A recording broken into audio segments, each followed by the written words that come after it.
Fantastic Four is a non-spoiler review for the Fantastic Four. We're going to be having a discussion. I guess a review will be had between myself and Winston A. Marshall. Koijandro bumping shoulders with all the cosplayers at Comic-Con. We'll be back next week. Not a lot of news out of Comic-Con. I thought this would be a big show talking about Comic-Con news. Not jack shit, as the kids say in certain parts of France. I think that's what they say. If not, they should. We'll discuss that. We'll discuss it exceeding expectations thus far at the box office. Tons of stuff happening in the world of comic book movie news. There's some Fantastic Four stuff, some Peacemaker stuff, some talk about Thunderbolts, a lot more. And we'll discuss it all here today with myself and Winston A. Marshall. So let's get into it, everybody. It's the Kristian Harloff Show, capes and cows style. You ready? Me too. Let's do it. That's the capes promo. That's not it. Where the hell did it go? What did you do with this? What happened? It's gone now? I guess we don't have it anymore. So that's great. Here's this.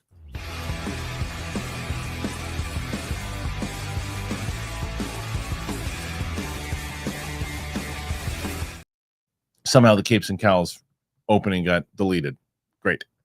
Well, joining me on the show is Winston A. Marshall. Winston, how's it going? Yeah, I'm gonna get rid of it. It's gone. That's it was wild. Well, yeah, all I have is the I have the capes promo for the comic book, but not for the actual intro itself. So I don't know what the hell happened. So I gotta That's find crazy, bro. It must have been Coy. He must have taken it with him to maybe Comic-Con or some maybe shit. so. Not a damn thing happened at Comic-Con. That's what I was saying. It's weird because I've had people text me asking if I'm gonna be down there and everything else. Then I was like, unfortunately, I got stuff going on. I can't make it. And then I was like, are y'all doing anything? Are y'all just all hanging out and having drinks? Like most of the people are sending photos of them hanging out together, and I'm like, is anything happening? No, it seems like it's actually the kind of Comic-Con that I would actually love to go to because nothing's going on. I mean, it would be like if it's just a vacation at this point. It's probably the best Comic-Cons to go to. It's that it's just for news stuff. You're just not going to get anything. It's probably a really fun time. I'm sure Kalinowski probably having the time of his life right now. Probably. Is he down there? Yeah, Kalinowski's always there. Oh, okay. Yeah. So, and then Roka didn't go this year. I don't think Steph, Roxy, I don't think they went. I've still never been. Ever, which is crazy. I'm surprised you didn't go this year. I know. Well, this is probably not the year you want to go. I mean, because you want to go for you want to go with you can go to the Hall H stuff, and there's some big things going on. So I would assume maybe next year is a good year for you to go because Marvel will probably come back, especially right before Doomsday. Year before the Doomsday, all that kind of stuff, yeah. They'll probably preview a trailer, and they'll probably have some stuff to promote it. So I would assume next year is probably a good time to go if you're able to go, for sure. That's my thought process. Yeah, it's funny. I went like 10 years in a row. And then I said, I'm probably never gonna San Diego, never gonna go again. But New York, I'll probably go. I'm gonna try to go this year. I tried to go last year, I couldn't do it. But I'm gonna probably go this year because I've never been to that one before. So we shall see. Fantastic Four, man. It is out. The first steps. It is done in the theater, and the audience score has been revealed by Rotten Tomatoes Popcornmeter. There's Herbie. By now, we're sure you know that critics have been praising the Fantastic Four First Steps. What are the fans and the regular moviegoers saying about Marvel Studios' take on its first family? Find out here. Great. Critics had their say on the Fantastic Four First Steps earlier this week, and following an early international release and Thursday previews, fans and moviegoers are finally weighing in on the Marvel Studios reboot. Over 2,500 verified ratings on Rotten Tomatoes Popcornmeter. The Fantastic Four First Steps has an excellent 93%. Higher than Superman by 1 point, same as Thunderbolts, and quite a bit above Captain America: Brave New World. The movie's tomato meter score currently sits at 88%, based on 235 reviews, while Thunderbolts received a similar level of acclaim. It also failed to crack 400 million at the worldwide box office. Fortunately, there appears to be far more interest in the Fantastic Four First Steps. Marvel Studios has successfully marketed as an event movie and as a largely standalone tale set on a separate Earth. It's likely to be a far more welcoming prospect than a feature led by streaming characters. Marvel Studios president Kevin Feige said he didn't want this reboot to feel like it required homework. Marvel's first family starred in 4 movies, one of which wasn't ever released before this effort, but it's filmmaker Matt Shakman who has finally done right by the beloved superhero team for their long-awaited MCU debut. So he said comic book movies, the Fantastic Four first steps. They concluded the Fantastic Four is an exceptional introduction to the MCU's first family, and thanks to a Jack Kirby-infused feel that's unlike anything we've seen before, it proves to be a quintessential superhero movie with Marvel Studios at its brilliant best. So this is, again, audience say the Fantastic Four verified 92%. So if you're Marvel right now, Winston, you're happy with what the critics and the audience is saying, but this was similar to Thunderbolts as far as we're not talking box, we're just talking about as far as reviews go. Are you in that 92%? Yeah, I really enjoyed this movie, man. I would say, first of all, this is probably the most excited I've been for the superhero genre now that we've gotten the last 3 movies in Thunderbolts, Superman, and Fantastic Four, because they were all good movies. Right. The real question is, it's not just a matter of the content being good, is it drawing enough people back to do it? Because obviously you need the content to be good so that people will watch it, but you need money to come in. So I'm really hoping that this movie hits all of its markers, if not exceeds them, because then that just puts us back in a good place for this content to continue. But I thought that the movie was really well done. I thought that the main focus of the movie, really focusing on family, which would make sense. It's the family of comics. I thought that it was incredibly well cast. I thought that everybody that they put in, it was the exact person to do that. But I think for me, I'm curious about you, I think my MVP of the film would have to be Vanessa Kirby. I feel like she brought the most sauce to it. I think so. I mean, I think I wouldn't argue with the Reed Richards side too, because fair. Pedro Pascal was kind of pushing a big boulder up a hill, because it's like, oh, Pedro Pascal's in this. He's guy's in everything, and he's just going to do the same thing. He's what is he actually going to capture Reed? And I thought he did. I thought he did a great job in really understanding who Reed was and this battle of this intelligence that this guy has and the things that he's consistently doing. And it's almost like, on the spectrum type stuff that they're doing with him. Right. And that was a good choice. Yeah, it was a great choice. And I think it really played well with what he's balancing this is in the trailer, so it's not a spoiler, but the pregnancy and dealing ultimately with family and what comes first. And I thought he did a great job of that. But Vanessa Kirby is an excellent argument, and it's hard to argue against it because of showing what Sue Storm is going to be. And I like that they have this equal kind of balance that you can make the argument of either one of them. It's not like, oh, they're just making it a Sue Storm movie. I don't think that's the case. I think it's a Storm movie with her having a lot of the juice emotionally and him having to also balance that. And I think that what both Johnny and Thing do together, they all have stuff to do. Right. I like Ben the most. I think he had the least to do out of the 4 of them. But I like him the best because I think Eben Moss-Bachrach is. We all said this. We were hoping he was going to get cast, and he did. He did, and the depiction I thought was fantastic. I thought there was a little bit of a, like, without getting into much, I thought it was a little bit of a waste for Natasha. You're Leon. But the thing is, before you even say that, because I agree, Roxy made a great point. She seems to be set up for future installments. Clearly, but. Right.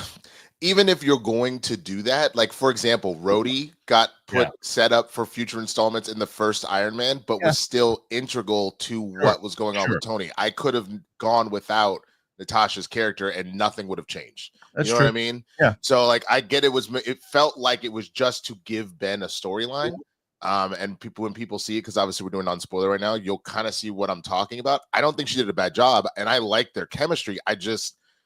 That was the only part that I could think of in the movie that I was like, I like seeing her on screen, but why is she here? You know what I'm saying? Like, every other character that was there, I was like, this makes sense. And the answer because they're trying to give him a little bit more to do and have a side story. But this is a reminder to the chat in general. When we're talking, A, no spoilers here. B, if you didn't like the movie, start with this, guys. I feel like, to me, this is a bad movie. Don't tell people what it is, because it's not. It's in the same way, guys, this is a good movie. If someone doesn't like it, they don't like it. This is what we encourage in this community. You have conversations with people. You don't like it, here's why I don't like it. And you put your thoughts out there, and those will be acknowledged and respected. Don't say definitively what is, because it's subjective. So don't do that. That's not encouraged here. And it's like, this is bad. No, I think this is bad. I believe this is bad. This is why I didn't like this. That's how you do. This is what we're trying to encourage here with just conversation, please.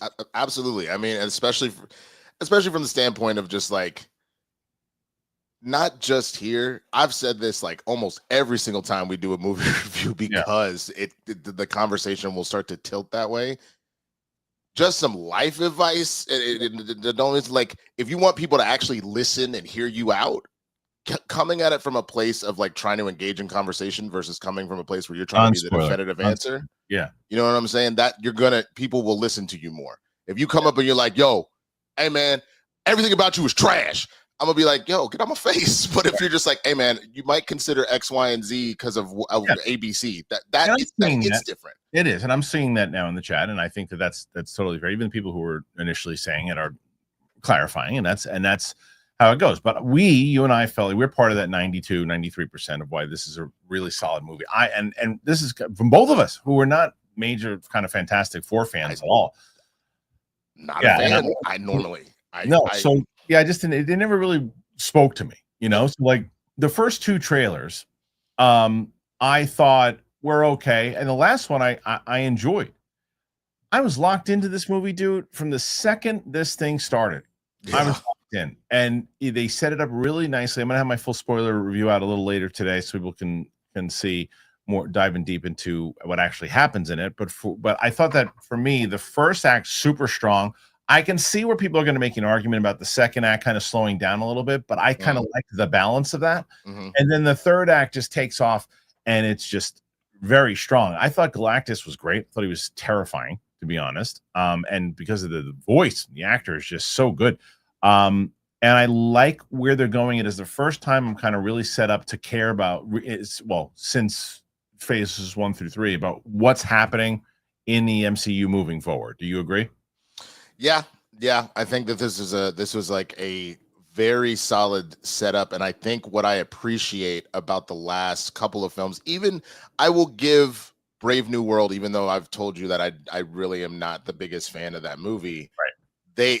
We clearly have direction right now, and everything that's come out, movies and TV, so like Ironheart, even you are making it very clear that it's going to be pretty heavy dealing with magic, and it's going to be pretty heavy this idea of universes colliding. And so like I put out a video of my theory of what I thought was going to happen in the film. Y'all should go and check that out. It was a fun thing that I put together. One of the things that I brought up multiple times, which has been said multiple times in Loki and Multiverse of Madness, that the one through line has been this idea of incursions and what that is. And so it's really nice to see that is continuously being brought up in every single project right now, this idea of worlds colliding, so that when we get to Doomsday and we get to Secret Wars, which we know is that storyline is about all these different universes kind of coming together, we're getting closer and closer to that, and I think it's being put in the right direction. So I'm glad that it feels like we've got a North Star again.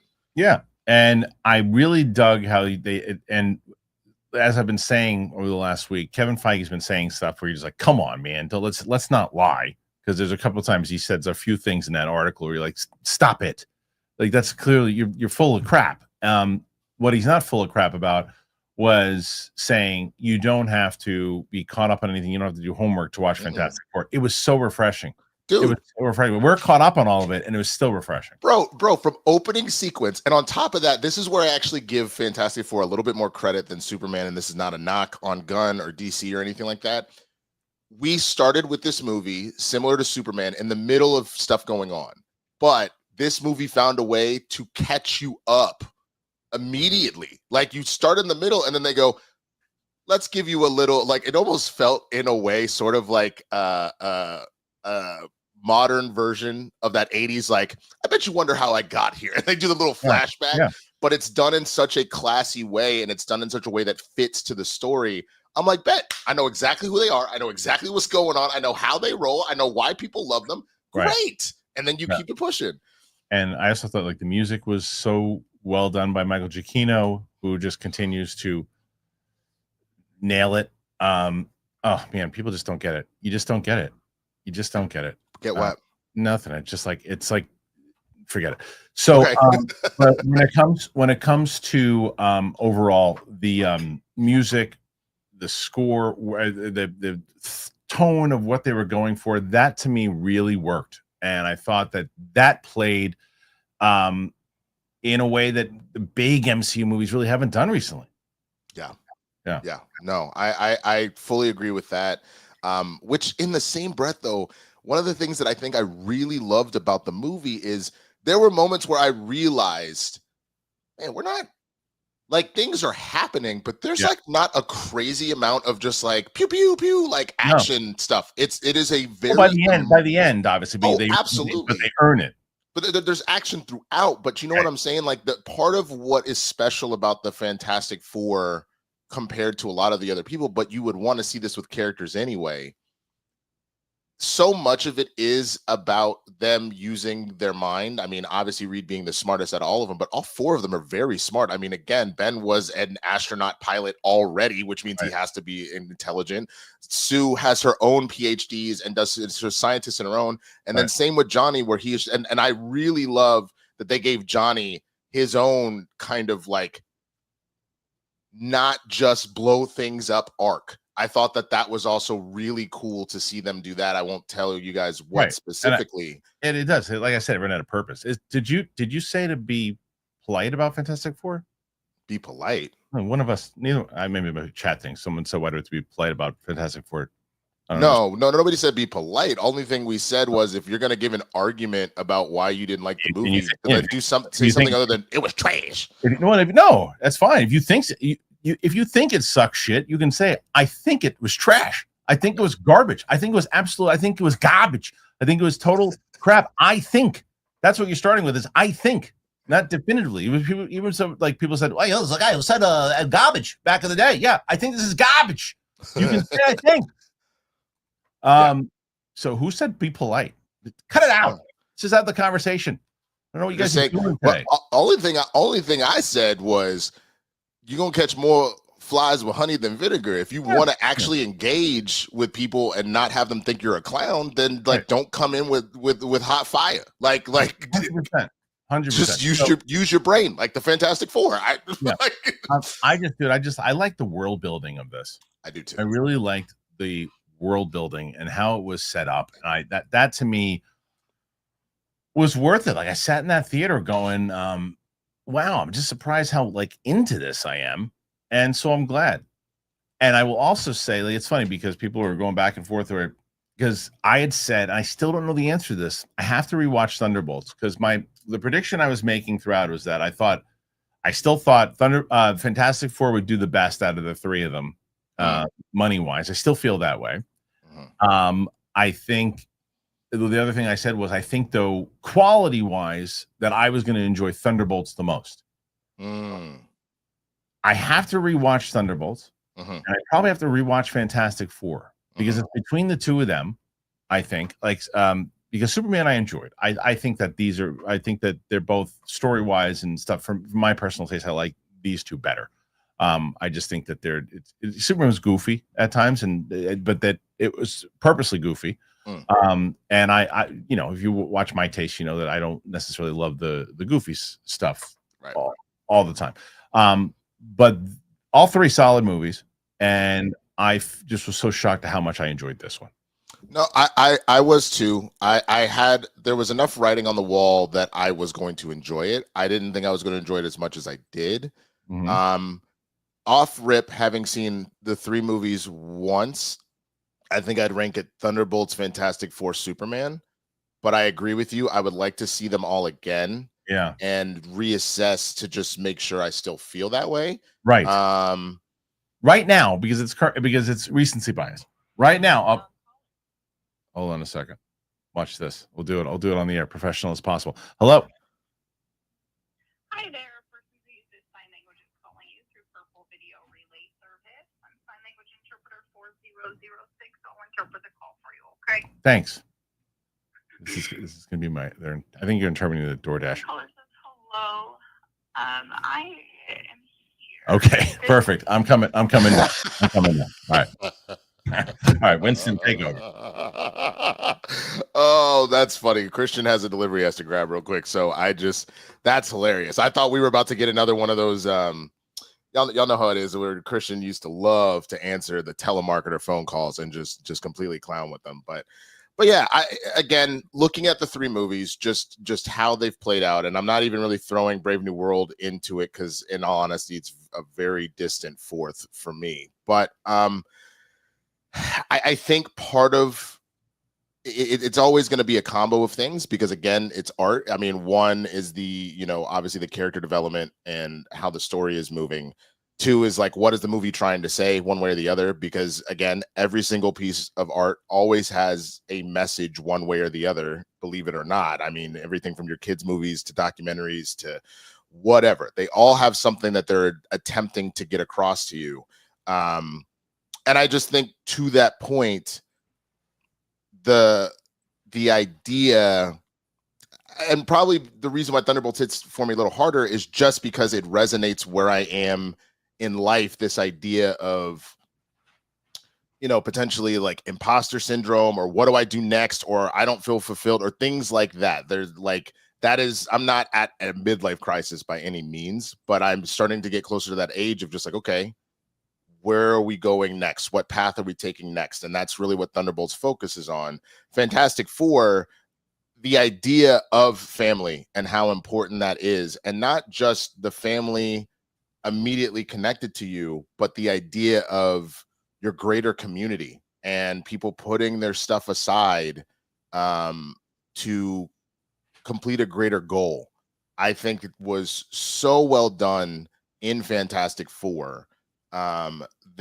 That's part of why I think it's resonating for a lot of people. I know that's why it's resonating for me, for sure. So all I can say above all else, y'all, is I would definitely suggest you check this one out. If you can do it in IMAX, that would be the way to go. I really enjoyed it in IMAX. Did you see IMAX, or what did you do for your IMAX. screening?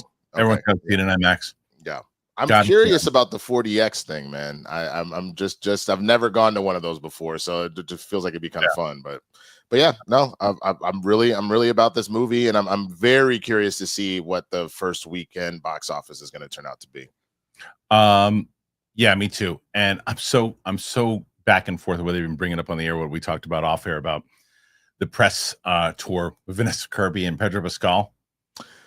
We could do that. I was also going to bring up, I would talk about the thing we talked about yesterday. If you remember when I called, I thought that it was unnecessary for them to describe. I actually mentioned that in my spoiler review. That I think that what Winston and I were talking about yesterday on the phone was that there was all this whole thing about Johnny and mentioning up top that he's not going to be like the traditional playboy and do all this stuff. It's like, in the movie, he mentions many times over how much he loves women, and he's pursuing someone in the movie. And you're like, why did you have to? You don't see him like womanizing or anything, but why did you have to bring that up? It's like you're just asking people to get pissed off for no reason. Literally, because the funny thing is you've perfectly captured his character as far as that element of him. You didn't need to say it. You could have just let him be, and we would have been fine. It literally felt like you were starting shit for no reason. Right. Like some of the people in the comments right now. Cut it out, Jack. What are you doing? Cut it out. Just enjoy the fucking conversation today, please. Let's get into some other stuff because we have tons others. So put your thoughts in there. Let us know what you think about this movie. Are you going to see it? Are you going to check it out? We got more Fantastic Four stuff that we're going to do. Let's get into it. But before we do, I'm going to tell you guys both about IndaCloud, which I think Jack might need some, and Cash App. Let's do it. IndaCloud. It feels like you're breaking the rules, but it's totally legal and better for you than that third cocktail. You work hard. Maybe you deal with life sometimes, but do you still deserve an escape? Absolutely you do. That's where IndaCloud comes in. They got gummies, they have flowers, they have pre-rolls, all federally legal, seriously fun, and just a few clicks away. Whether you're chasing better sleep, deeper intimacy, or just solid daytime relief, this is grown-up cloud chasing done right. So, if you're 21 or older, head to indocloud.co. You guys know, I'm always on the hunt for new gummies.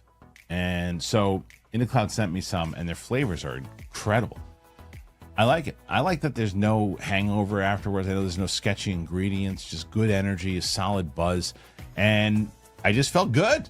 That's the whole thing. So, it sounds like a loophole, right? It's not. Science. It's policy, and IndoCloud is using it to deliver one of the oldest medicines known to man in the modern, fun, and absolutely dialed-in way possible. Over 50,000 people are already choosing IndoCloud because feeling good should feel this easy. So, if you're 21 or older, now's your chance to float above the stress because IndoCloud is giving all new customers 25% off their first order plus free shipping.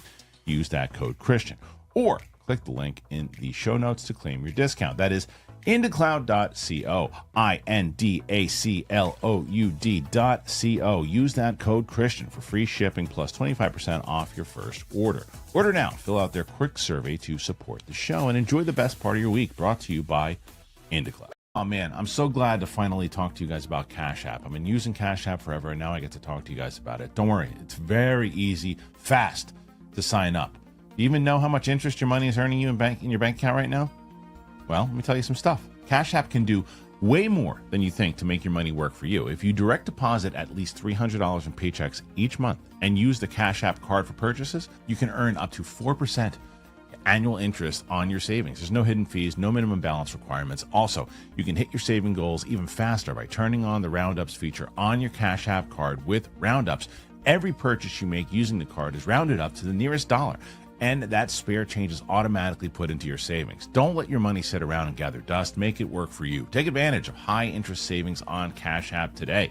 For a limited time only, new Cash App customers can use our exclusive code and earn some additional cash. For real, just download the Cash App, use our exclusive referral code Kristian in your profile, send $5 to a friend. Within 14 days, you're going to get $10 dropped right into your account. Terms apply. That's money. That's Cash App. Cash App is a financial service platform, not a bank. Banking services provided by Cash App's bank partner. Prepaid debit cards issued by Sutton Bank, members FDIC, direct deposit, roundups, overdraft coverage, and discounts provided by Cash App, a Block Inc. brand. Visit cash.app/legal/podcast for full disclosure. Thank you, Cash App. Thank you to IndoCloud. I'm telling you all week. And you can put in there today on the Marvels. We did the Marvels reaction today. Oh, dropped out myself. How did that go? Sam thought it was the farts. Uh-oh. It was the absolute farts. Yeah, the second the singing planet happened, she was ready to choose. That's fair. That's fair. The last thing I was going to say, because there's been a little controversy right now, because a lot of times Marvel will reboot particular books and teams or heroes or whatever when a new MCU movie comes out. And so they did do a Fantastic Four issue 1, and in that they have Sue kind of leading the team. And to be honest with you, I felt like we got a similar dynamic here, but it rang more true to Iron Man and Captain America kind of doing that split, where it's like Iron Man is obviously the smartest man in the room, and like big scheme plan is the guy, but then Cap kind of calls the shots in the field in certain ways. That's kind of what it felt like was going on here with Sue and Reed. It felt very similar to the way, like, you know, Steve Jobs had his cook, or like a Wozniak or whatever, you know what I'm saying, where it's like, yeah, Reed is definitely the one that's like making the moving the ball, but Sue is like kind of the spokesperson, you know what I mean? And so that was, you know, she had multiple speeches, like one at the beginning, one in the middle, where she was addressing. They established like their, like what their dynamic is and what, like who they are as characters. I thought they did it well. Well, they're also doing pretty well thus far in the box office. It's 24.4 million. And here's the latest on the US and the global openings. So Josh Wilding at Comic Book Movie Variety brings word that the Fantastic Four First Steps earned a massive 24.4 million on Thursday in North America, the biggest haul of 2025 in terms of previews. The previous record was Superman, which had 22.5. According to the trade, this put Marvel's first family on track for a $100 million to $110 million opening weekend. Something doesn't quite add up there, especially when Superman opened to 125 earlier this month and making less from previews. Chances are Disney is looking to temper expectations. The optics are better to overperform than underperform, and touting a potential 130, for example, only to fall short would completely change the narrative when final numbers are reported. Fantastic Four First Steps is still eyeing an international debut of 90 to 100, but again, the reboot is expected to do better with overseas audiences than Superman did. It will have to seem to wait to see how this team can soar over the weekend. It's said that the Marvel Studios movie cost $200 million to produce, $100 million to market, so positive word of mouth will be crucial in the weeks ahead. With $1 billion no longer the norm for superhero movies, now might be a good time for Marvel and DC to figure out how to make these things for a lot less money. Here. The Fantastic Four First Steps is the return to form for the MCU, as Captain America Brave New World made $12 million in previews before an $88.5 million opening weekend. As for Thunderbolts, earned $11.5 million ahead of a $76 million debut. Here's a wild factoid for you. The Fantastic Four First Steps, $24.4 million. Thursday is almost as much as 2015's Fantastic Four gross during its entire opening weekend. Set against the vibrant backdrop. Yeah. It goes into it. So, I think that they hit the nail on the head here. I think that Disney is saying, hey, we're looking at about a 110, hoping that they're going to hit around 120 to 130. I think the movie's going to come in around between 125 and 130 opening weekend is what I think. And then internationally, I think it'll do I think we'll get close to like 280 worldwide. I think that Disney made a smart move similar to what Gunn did with crypto. You see a lot of Herbie here. And I think that that's going to be a big draw for kids as well, to try and hit that 4-quadrant kind of mentality.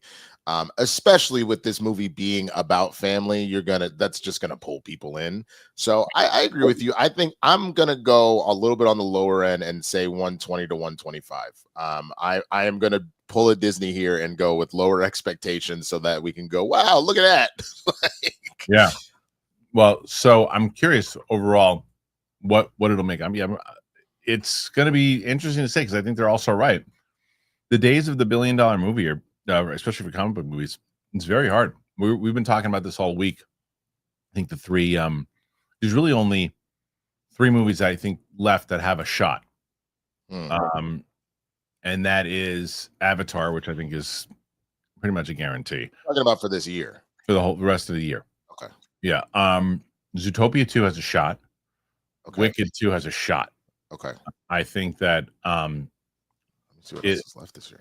That's really, I mean, there's Tron and other things too, but that's not gonna hit $1 billion. So I really only think that the sure bet, if it was like, okay, I only have $100 and I want to put it on one of those movies, you put it on Avatar and you walk away from the table. You 1,000% put it on Avatar. But that is also going to be the lowest payout. So if I'm going to do it, I'm actually going to go for Wicked, because that I think best over Zootopia.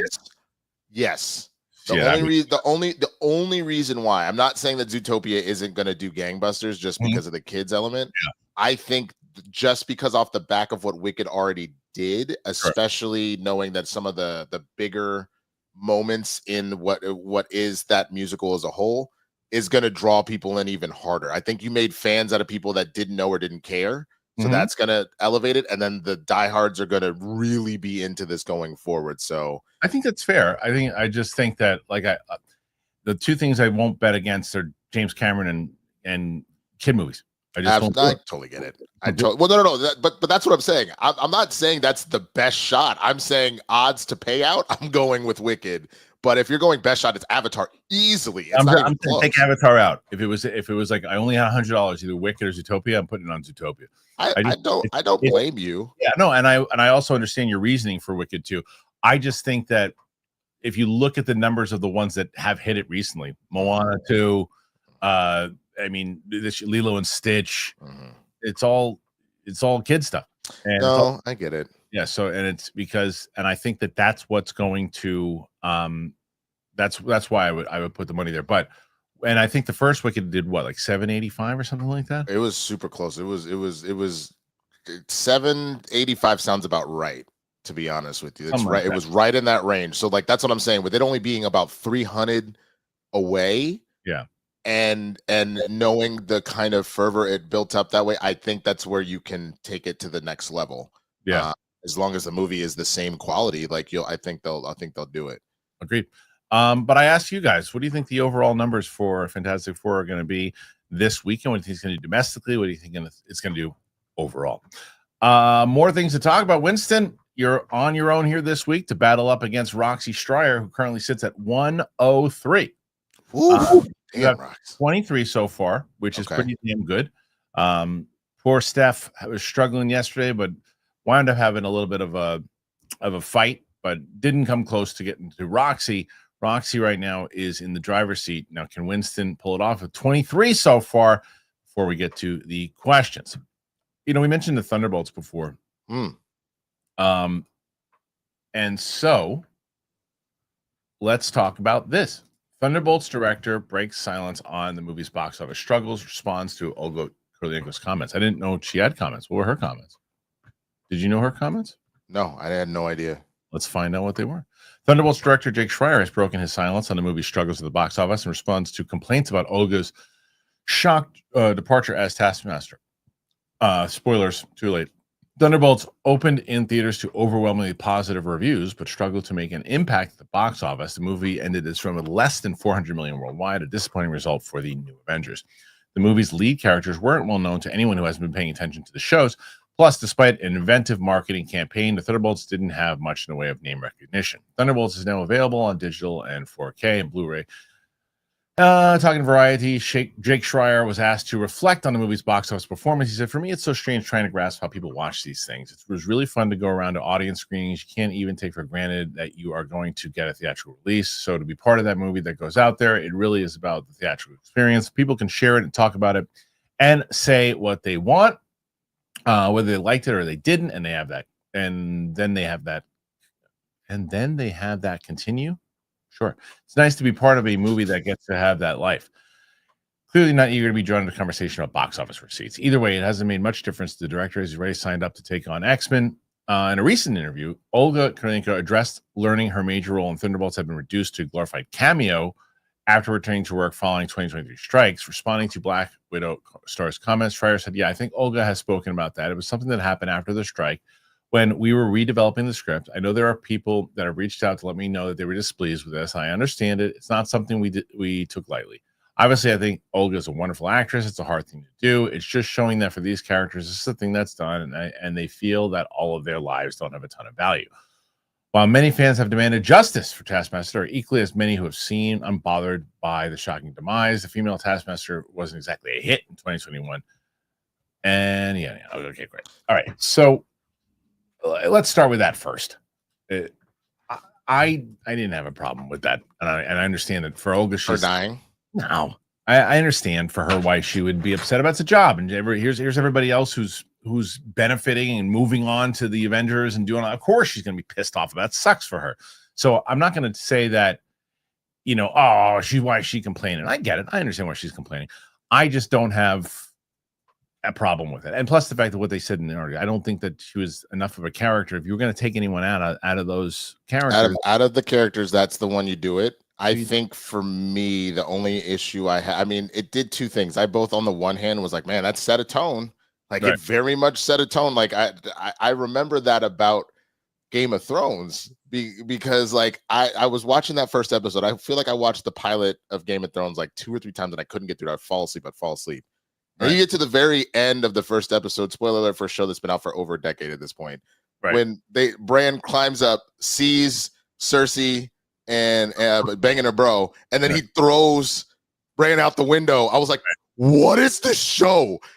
You kind of had the same thing with how Taskmaster was dealt with very quickly. I think the only thing that I would have preferred is maybe loser in Act 2, not within the first 20 minutes. You know what I mean? Know. I like the balls of it. I like the balls of it where it's just like they said, it shows you they're expendable, and it shows you, and it also shows you who from seeing who does it and why it happens.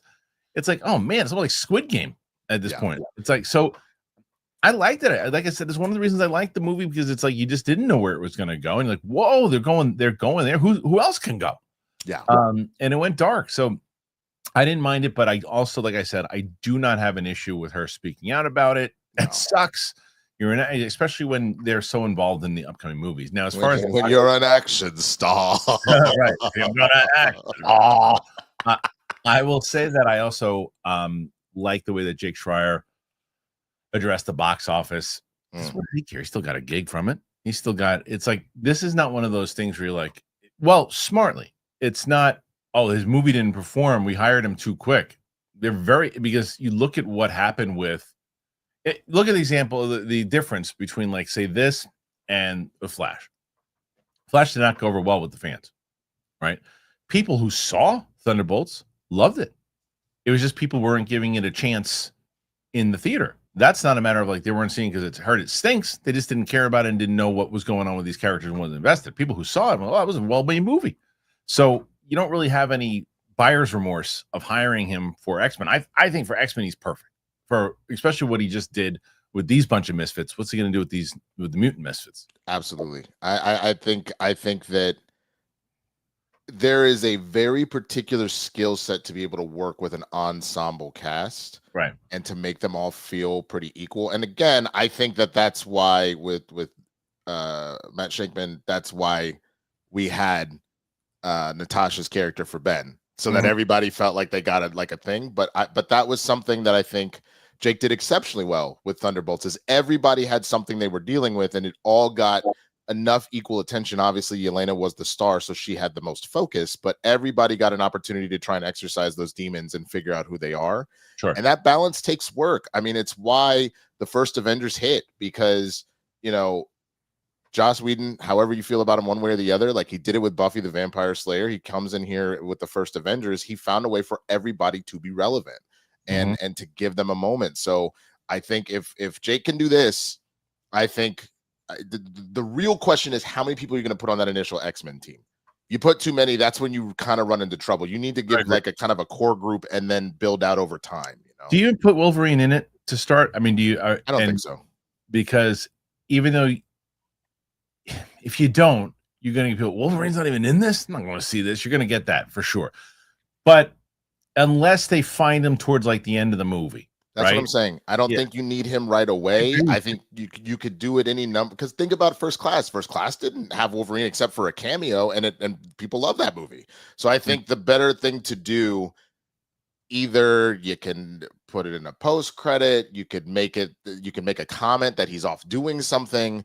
I think give the other X-Men some time to shine here, especially when you saw how X-Men 97 really worked. And yeah, Logan was around, but he was not the focus for the whole show. And it was actually refreshing for a lot of people. Like seeing Cyclops actually do something in X-Men 97, people were like, yeah, put some respect on my boy's name. I think this first one, come back to Logan. I think he is very important. I think you have to have him for the long run, but give the other X-Men a chance. Well, that's the whole thing. You've got to give them a shot to show why they were so popular in the first place and show why people responded to them without letting Logan take the spotlight again. It's like, show us why they're so great even without them. So by the time you use them, you're already benefiting. People are so invested in general. Now, the question is, are they going to do what they did with Fantastic Four and just throw you into the universe again where they're already established? Or are we going to see a new origin with these new X-Men? It's going to be interesting to see. It will be, especially because I am curious. We've obviously talked about mutants in the 616 at this point. I am curious to see if this is, look, man, the mutants have just been under the radar. If you know, whatever is kind of going to bring this out to light, that all of a sudden it's like a whole thing. I'm very curious, because again, it was smart to do it with the Fantastic Four. You put them on a different Earth, you can explain why they haven't been around. You know what I mean? It is. You know what I hope, though? I really hope that, I know this has been a comic book thing, and maybe they just can't do this, and it's the sacred timeline, whatever. Fantastic Four made me hopeful that if they are going to do a reboot, like, for people who don't know, if you're watching this show, clearly you do. 616 is the world that we've been following since whatever 2008 or whatever it might be. Fantastic Four is the first movie that features on a different world. Let's feature on a different world in general. whatever happens at the events, let's get away from the 616. Let's just completely wipe it away. We did all that. It exists somewhere else. Let's start somewhere new. So then you don't have to watch all the shows and watch everything. If you're jumping back into it for this first time, let these X-Men exist somewhere else. And whether or not the Fantastic Four or anybody else gets involved, that's the planet that they're on. I mean, there was a talk. I don't know if we're doing the story, but there was something about Feige during the press tour. I saw some. I didn't read the article. I just saw the headline about them essentially doing that reboot when Secret Wars was over, and the new casting for both Iron Man and Captain America. So, like, if there's truth to that, then it sounds like we may be. And part of Secret Wars and the way that works anyway, because it's whoever's in charge, whether it be the Beyonder or God Emperor Doom, smashing everything together so they can make Battle World. The point is then when it's all done, you go back, but like the last Secret Wars, the Ultimate Universe was gone forever. That's where Miles Morales existed, and now he became a part of the main continuity, and you kind of had to start over. So I think that you could that's part of why I think they're going the Secret Wars route in the first place, is so you can go, yep, Robert Downey Jr. is done, Chris Evans is done. Let's start over. Let's really figure out what we're doing going forward. You know, it's true, and it's like we had it. It's great. Like you can't. The multiverse has to stop. It's like it's just too damn confusing for everybody, and it's one of the reasons that I think the multiverse really hurt Marvel, because there's just too much, and it's like, well, wait, and there's no stakes. They've got to make sure to show you moving forward that every version of somebody is dead if someone dies. You've got to show me that moving forward. Like, oh, okay, the stakes are real. Like, this isn't just, oh, there's another version of that person. It's like, no, this is legit. You got to make sure that you're resetting. You're going to reboot. You do it that way. So I know it's sacrilege to say you don't want to be on the you don't want to be on the major, the one that we're on. Our world is like, no, I'm okay with it. I'm all right with trying a new world. I'm also okay with a story being done. I'm okay if the 616 universe's story is complete and now we're looking at another universe. You know what I mean? Like that's okay to me. Yeah, right. That's why I want to set the X-Men somewhere else, because we had our X-Men. Our X-Men. Well, I think maybe not, because I think that those X-Men are on a different. This is where it all gets. No, I understand that, and if genuinely, if you want to do, I mean, you like the Spider-Verse films, right? Yeah, I do. So the idea, for example, that like Gwen, she really is one of the people that's zipping through the different. You can have a couple people that are like, these are the people from the different universe or whatever. They're the ones that are traversing it. Everybody else, we just focused on this. You know what I mean? And you don't need to do anything other than that, and just leave it at that. I think that would work. Fingers crossed. So, what do you guys make of all this? The X-Men talk, everything that we were just discussing here, from how they're going to make this work. Put your thoughts in there. Let us know. It can happen. We just crossed, I think we're almost at 12,000, or we are at 12,000 on the Clips channel. So make sure you check that out. Apple Podcasts, Spotify, whether it's the replay, let your voice be known. Okay, let's jump a little bit, Winston. Let's switch to the DC. So there's some Aquaman talk, and talking about Aquaman is James Gunn. So James Gunn had a whole thing talking about confusing. He was going back and forth with what's canon, what's not canon. And in the first episode of Peacemaker season 1, filmmaker and DC Studios co-CEO James Gunn has suggested that Aquaman is not a well-known superhero in the new DCU. Jason Momoa first played Arthur Curry in 2016 Batman's v Superman: Dawn of Justice. That cameo was followed by a proper debut in 2017's Justice League.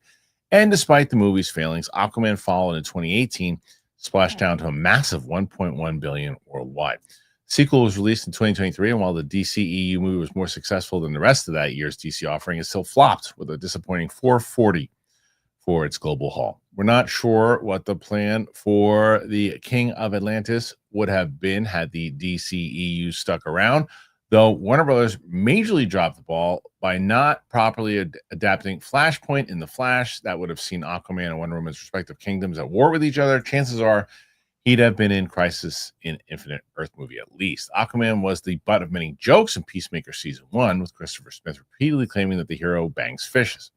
The payoff to the gag came in the finale, where Momoa showed up as Arthur alongside Ezra Miller's Flash to deny the accusations. That scene is no longer canon now, that the DCEU has been replaced by the DCU, but much of the Peacemaker did still happen. Talking on Peacemaker, the official podcast, James Gunn discussed the first episode of season 1, confirming that Bloodsport remains canon.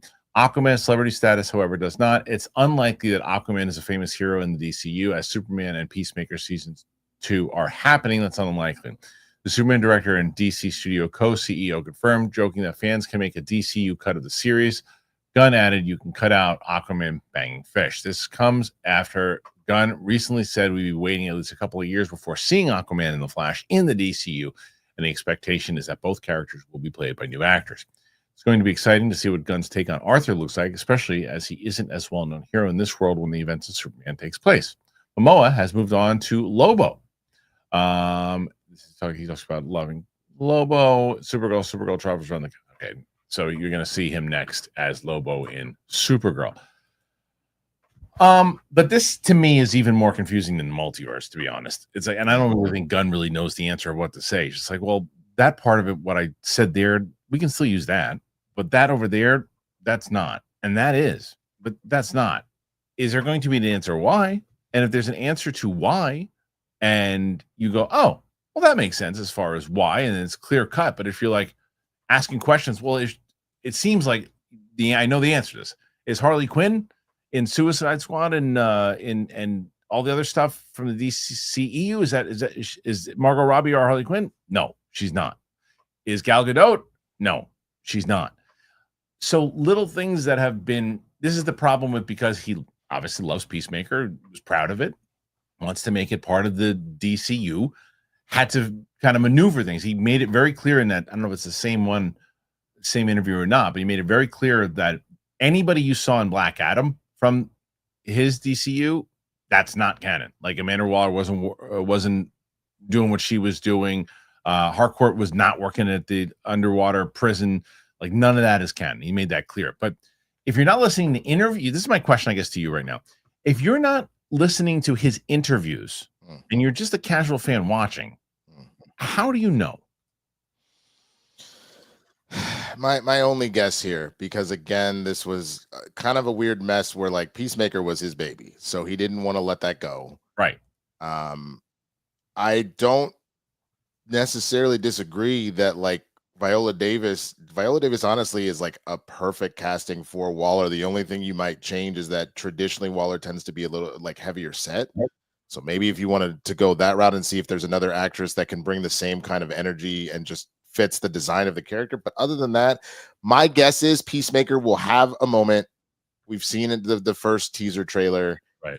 That Peacemaker and his crew, and probably Waller as well, end up dimension hopping, and that's why they're there. That's the only thing that would make sense. Otherwise, you are making this unnecessarily messy. And that sucks if you're trying to say this is something different. We're on some new ish.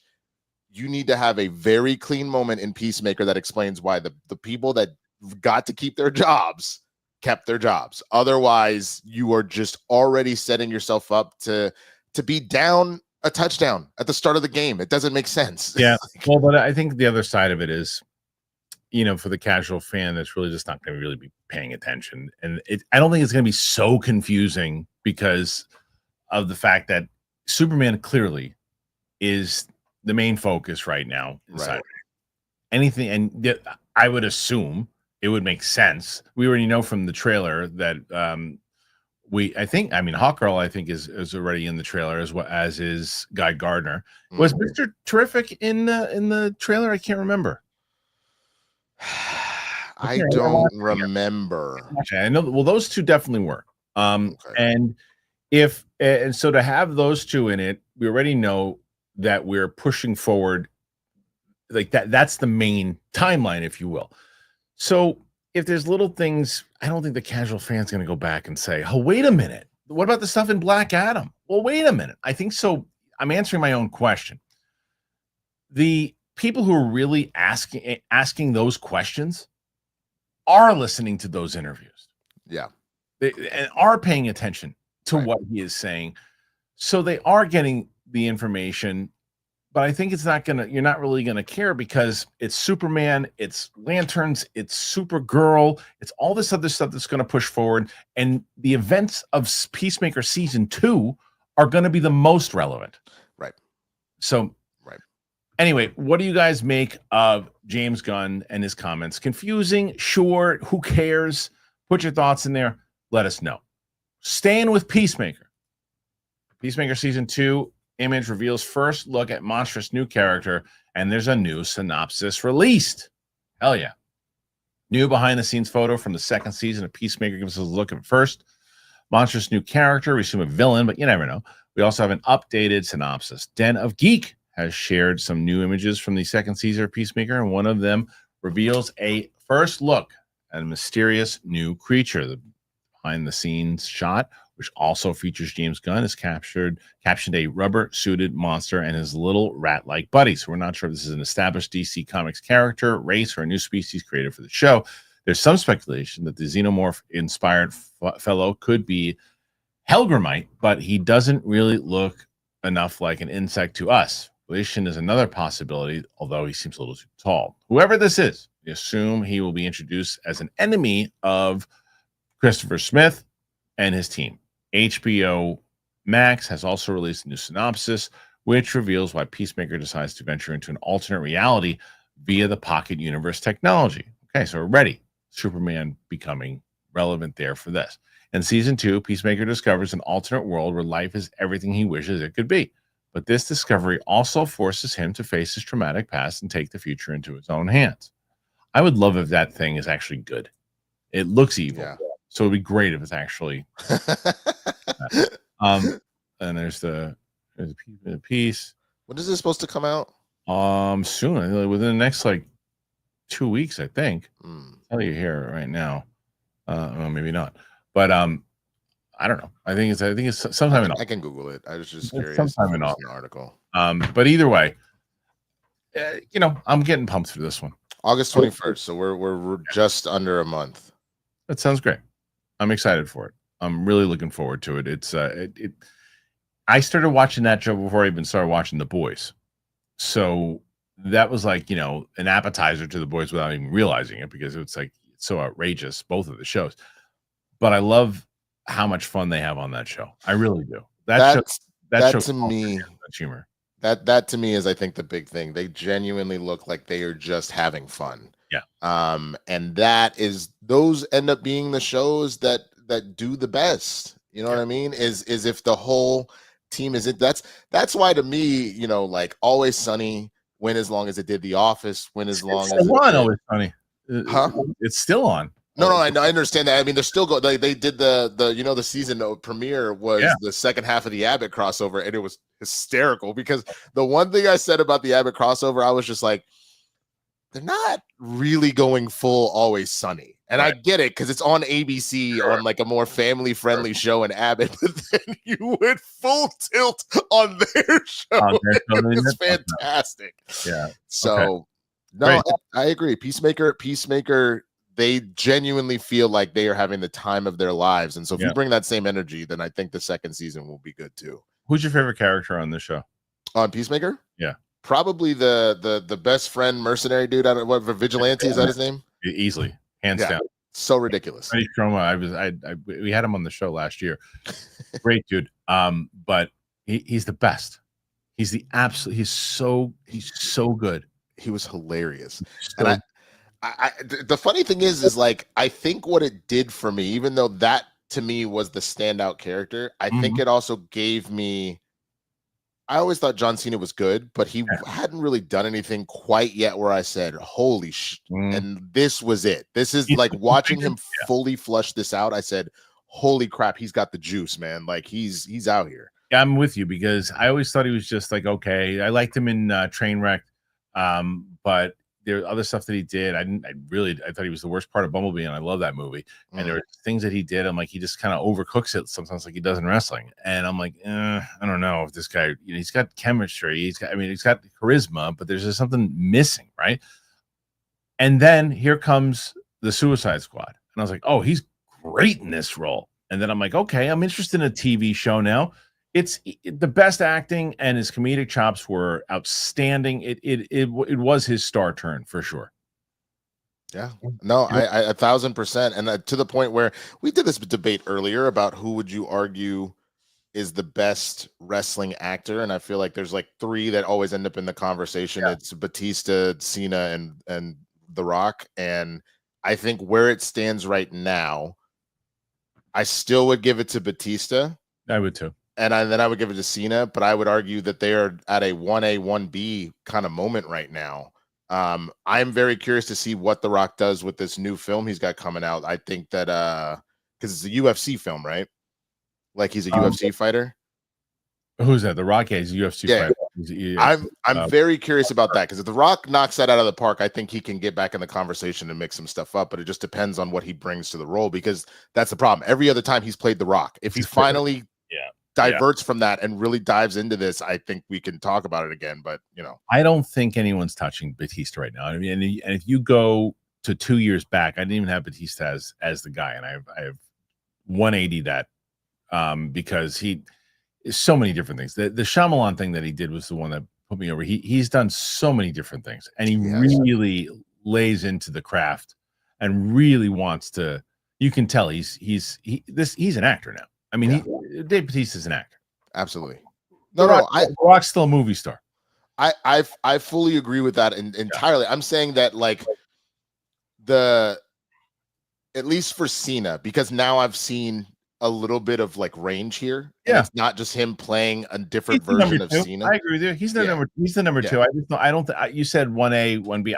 I'm not there yet. You would still put 1, 2 instead of 1A, 1B. Yes. I think right now, and The Rock's probably is 3, but I think The Rock could tie Cena with a great performance out of this movie. I still think they both have a long way to go before they catch Batista at this moment. That's fair. Anyway, let's see what you guys think. Put your thoughts in there about Peacemaker season 2. You excited for it? What do you think we're going to get out of it? Put your thoughts in there. All right, Winston, moment of truth, my friend. We're going to get to the questions here, and you got to catch Roxy at 103. Can you do it at least at 50? I doubt it. I'll tell you soon. But before we do, tell people what's going on before we start the Absolutely. Come check me out, youtube.com/swaggyblurred, twitch.tv/swaggyblurred. This evening, I do apologize. I was supposed to do the Blazing Saddles watch along with you guys this past Sunday. Kristian knows I've had a lot of just really intense family emergency stuff going on. So I finally have the evening. We're not going to watch the movie tonight just because I'm not prepared for that, but I will be streaming for a while. I'll kind of talk about what's going on. But other than all of that, I put out a theory of what I thought the Fantastic Four is about. Don't worry. It's not going to ruin anything for you. It's just an interesting kind of thought debate. And then I will have my non-spoiler review and spoiler reviews out today and tomorrow. So check all of that out and come say what's up. Come check out Winston, and let's see if you guys can get him past Roxy Stryer. Currently, I'm trying to check if we missed any through StreamYard, but currently it says we have 31 right now. Okay. All right. 31. That's far ways away, but we can still do this. Okay. Roxy was at like 38 when she defeated Roka this week, so we'll see. Let's start with the first one. If this is indeed the first one, I'm going to double check right now through the YouTube setting, and then I'll let you know. The first one should be from Tyler Pfeiffer, and if it's Tyler Pfeiffer, then we're good to go. No, it's not. So you might have a few extra ones here. We'll double check. All right, Tyler Pfeiffer, first one here. And my friend threw out the idea of Sean Bean as Bruce in a potential Brave and the Bold movie. Now I'm obsessed with that idea. I like Sean Bean if they're going to go with an older Batman. You can definitely pull it off. Yeah. I don't know what he's looking like right now, because I know he's obviously he's older, but it's like the question is like, what kind of Batman are we looking for? And that's the main question. I get it. I guess the only thing with him, like he looking at him right now, he's not really he hasn't changed much over the last like decade or so. Yeah. But I got to imagine whoever they're casting as Batman, we're looking at a decade here. So he's 66 right now. He's going to be Batman till he's 76. Right. I mean, I don't know. It just depends. Yeah, it depends. That's so that's one extra one. You have actually at 33. I know, 33. Okay, so J Dash is a huge sci-fi nerd. I love Fantastic Four. The retro futuristic vibe is totally up my alley. This is a top tier Marvel, and I cannot wait for Doomsday now. How great was the CGI in space? Wow, it was one of my favorite parts Yeah, the space stuff was great. It's great. And there's a particular scene in the second act of what they have to do, and how they make that work. And it felt, I understood why people were comparing it to the visuals of Interstellar. I got it when I saw that. There's a moment in space that I don't know if we're talking about the same moment, where all I could think to myself, I was like, see, if the Flash had done this, right? Like, you know what I mean? Like, it's you kind of know what I'm talking about specifically, right? Sure. Okay. Yeah. All right. Next one, J-E23. This is just my opinion, but it almost felt a little bit like Star Wars. Between the main spaceship, look of the city would be a really cool Star Wars city. Yeah, I understand where you could say that. Like, some of the stuff you could have fit that kind of feel and tone to a Star Wars movie. I agree with you. Lacho Villalba became a member. Thank you. You probably didn't become a member after I just butchered your name. Timbino 21, Thunderbolts, Soups, and Fantastic Four all needed 10 to 15 minutes more. I think Superman probably, and there was that rumor that they trimmed it off, and I wonder, because there a little bit more development could have been. Thunderbolts, I don't know if it needed any. I think Thunderbolts did pretty well. You know what's funny? I was trying to pinpoint why specifically I kind of have Fantastic Four over Superman a little bit. Part of it was what was going on. I think the other moment for me, the one thing in Superman that continues to stick out, this idea of all these characters that were put in there and did not get enough time to develop. Whereas in Fantastic Four, I feel like the only one was Natasha's character. Other than that, I felt like everybody got a chance to be like, oh, who are you and what do you do and all that kind of, you know what I mean? So yeah, no, that's fair. Shay Markel, are you seeing these videos comparing how Corrin Sweat Superman saves all these people, but Cavill Superman just lets them die in order to look cool? Nah, I love Man of Steel. I loved Cavill. I wanted him back. We didn't get him back. Let's move on. No, I get it. I think the comment specifically, I will never forget in Batman v Superman, and I understand that the bomb that Lex had planted was covered in lead or something, so that Superman couldn't see it. When you consider Superman is fast enough to reverse time, that he couldn't save like even a person, two people, like he's just standing there, just like, God. Oh, everything's blowing up versus Superman saving a squirrel in like this. That's I get the comparison a little bit. I think I was taking a pee when that happened because everybody kept talking about how Superman saved big balls, and I was like, I don't remember that. I think there's one time I went to pee, and I think that's when it happened. Oh, okay. Yeah. It was during the kaiju fight. Yeah, I think so. I don't know. Yeah. Dingus McNally, I'm a huge fan of It's Always Sunny. I was thinking about the Golden God Glenn Howerton as Booster Gold in the DCU. He could pull it off. Glenn Howerton. I think so. Yeah, for sure. I'm telling you, Blackberry, or what was it? I think it was the Blackberry movie. I forget what was it. What was it called? Was it called Blackberry? I can't remember the name of the movie, but it was the movie that he did. It was about the Blackberry. He was great, underrated. He should have been nominated for that role. He should have. He was so good in it. But I would recommend that. And I think he's a really talented actor. Armada, new Vince Gilligan show reveal at 3:00. Also, really enjoyed Fantastic Four last night. That Galactus popcorn button got me like, God damn! I didn't see the bucket. Did you? I saw the Herbie one. I don't know if that's specific to the theaters. Okay.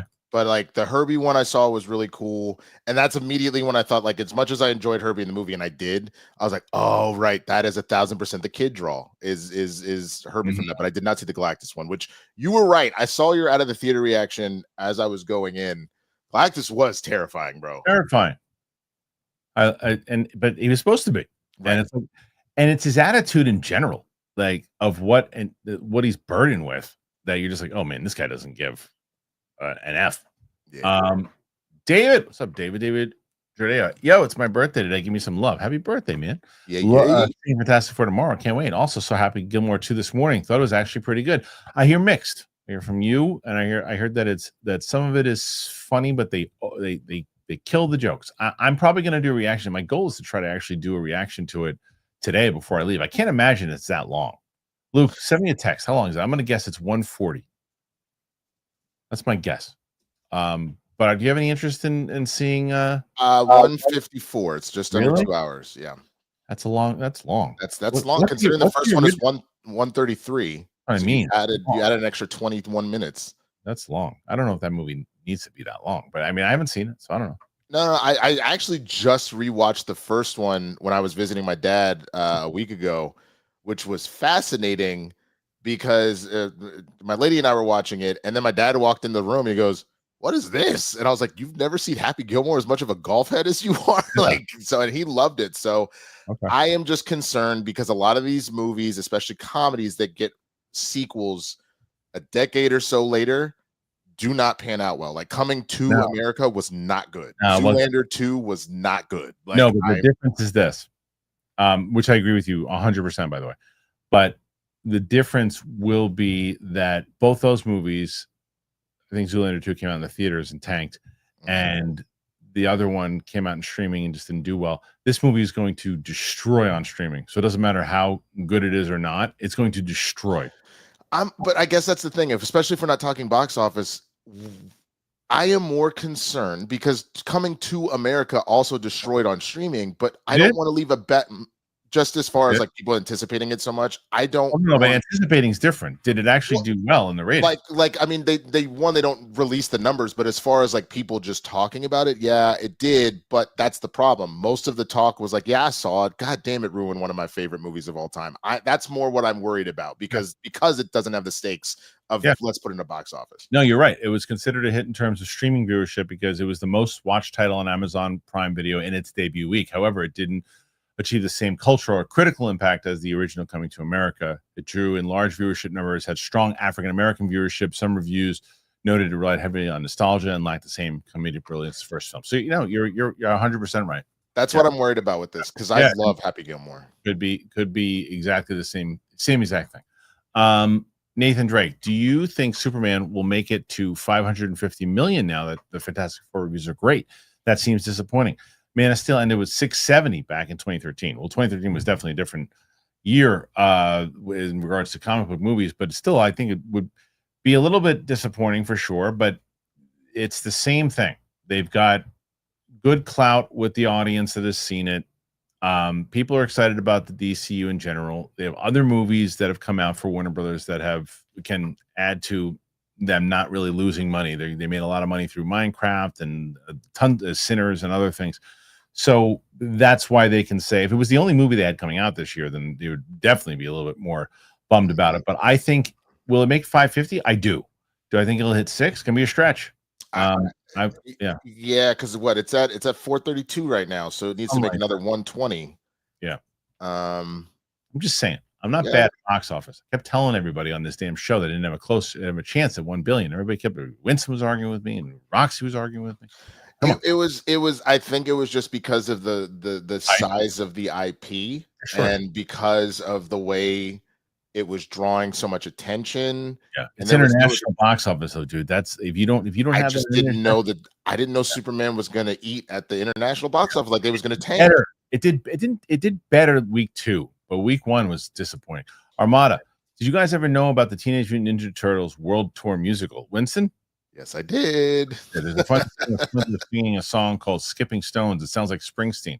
You won't be disappointed watching it. I never knew about it. Dude, that whole it's sad that I could kind of sing some of the songs. Like Shredder comes out rapping and the kids are booing. And they have a song called "We Were Coming Out of Our Shell." Like, yeah, I know about it. Sadly, singing. You know what? I just did a reaction. It'll be coming out probably Monday. I finally watched K-pop Demon Hunters with Tina. Yeah, it's good.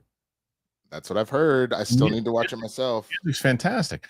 Edit the movies. Fantastic Four was great. My MVP was also Sue. I want to go again. That's the other thing. This is the first movie in a while that I wanted to go back into the theater to watch again. I haven't felt like that in the movie. Well, Sinners I probably would have seen in the theater again, but I watched it as soon as it came out on digital. But yeah, that's it. That's what I'm going to say. I saw Sinners in theaters 3 times. Yeah. And then I did not see Thunderbolts in theaters a second time. I will probably see Superman again in theaters because my lady wants to see it, so I would do that. And then I would definitely go see this again by myself or with her if she wanted to go. Yeah, I want to see it in IMAX again. It was great to watch it in IMAX. Tyler Balmer 92. Hey guys, 3 good comic movies in a row. It's been a while. Kristian, did you ever get around to watching Friendly Neighborhood Spider-Man? And if so, what did you think? It's one of my favorites. I have not heard a single bad thing about that show. Everybody talks about how good it is. I have so many other things though that I want to watch, and I to be completely honest, I'm just not interested. I'm sure it's great in the same way that like Skeleton Crew. Everyone talks about good and how enjoyable Skeleton Crew was. I'm just not interested. I'm sure it's great, and if I ever get to it, I probably go, it was a really fun show. But I'm just, it's not one of those. There's so many other shows that I want. I still got to finish The Bear. I got to finish some other things, other movies I want to watch. So the Spider-Man animated show is not the one I'm going to go after. It's genuinely one of, I think I don't normally like, this is not a complaint about what we do at all, but that is the one rough thing about what we do, because we have to cover so much. There are times where things slip through the cracks, and I keep being like, I need to come back to it. I need to come back to it. And I just haven't, I haven't watched this season of The Bear. I didn't finish the previous season of The Bear. I got halfway through and got distracted, and I need, like, you know what I mean? So like, it just, I like the season of The Bear so far. Let's see. Joe for show. I love Fantastic Four. I can't wait to watch it again. Yeah, I feel the same way, Joe. I feel the same way. I don't know when I'm going to see it. I'm going to see Naked Gun on Monday. Nice. So. Zach, not Zach 4. Fantastic Four is a 9 out of 10. Take away the action, it still smacks. That's what I gave it. I gave it a 9 out of 10. Yeah. Love that. Yep. Next one. After that, let's see.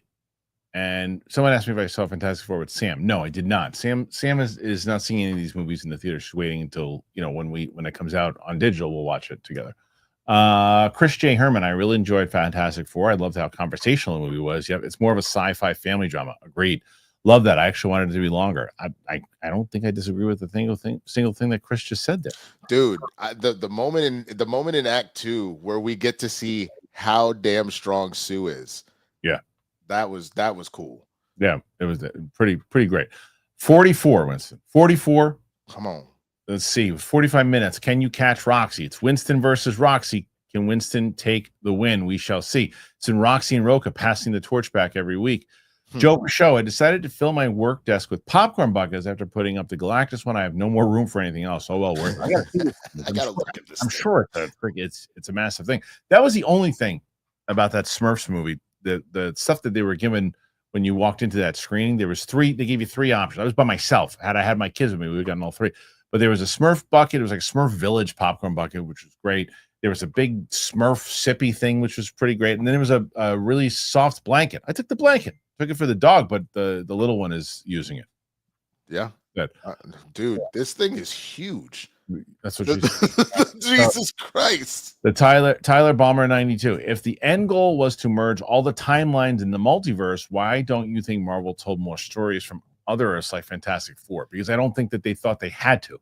I also think that they only figured out to do this now. I think this is okay, we got to reset this thing. Because what was the original? The original one was called Kang Dynasty, and then it was always called Secret Wars for the second one. They were always going to call it Secret Wars, yeah. I think that was the whole thing, especially knowing you had Kang being, time traveler, all that kind of stuff. They were always going to come back around to this, but I don't think this is the route they thought they were going to go. Right. And I think this is why they're now, you called an audible, and so far it's working, and I'm sure they will find a way to explain this in a little bit. Simon Section. The only thing I didn't like about Fantastic Four, it didn't end the way I thought. Also, Kristian, I noticed that a character had their Last Jedi moment taken away from them. Yeah, I know what you're talking about, but I think it was kind of necessary. I think it was necessary. Are we talking about Act 3? Yeah, but it was necessary. It was, because the same thing. I was like, oh, are they going to do this? And I was like, I understand why they did this. It was necessary. I thought for a number of reasons, actually. I think that makes sense. Yeah, and we'll talk about it on spoiler conversations next time we have a shot. So again, 49 right now, Winston, growing. El Baba Yaga. You guys see the video of Coy and Sean Levy getting into it at the con. Levy screaming, he's an action star. And Coy simply looking and saying, what happened? Wish I knew. There's no world that actually happened. Where is this video? If it did happen, Winston and I will be giving Coy tons of shit for 10 minutes straight next week, because that's all from our show. And then it also means if Levy starts screaming action star at Coy, would be great, but that's not what happened.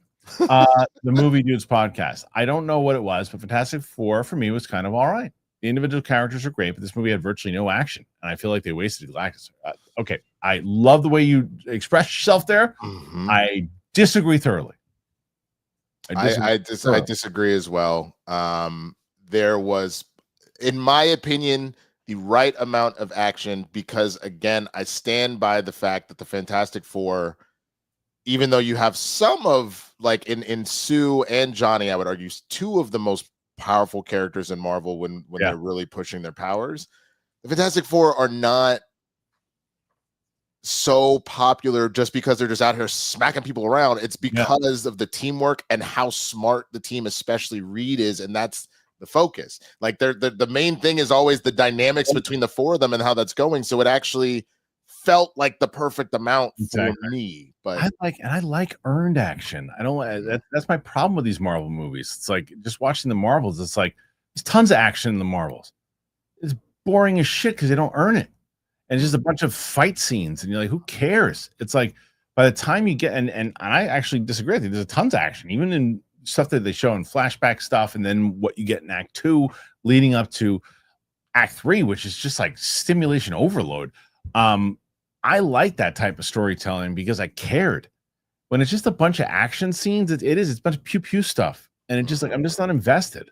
I agree with you.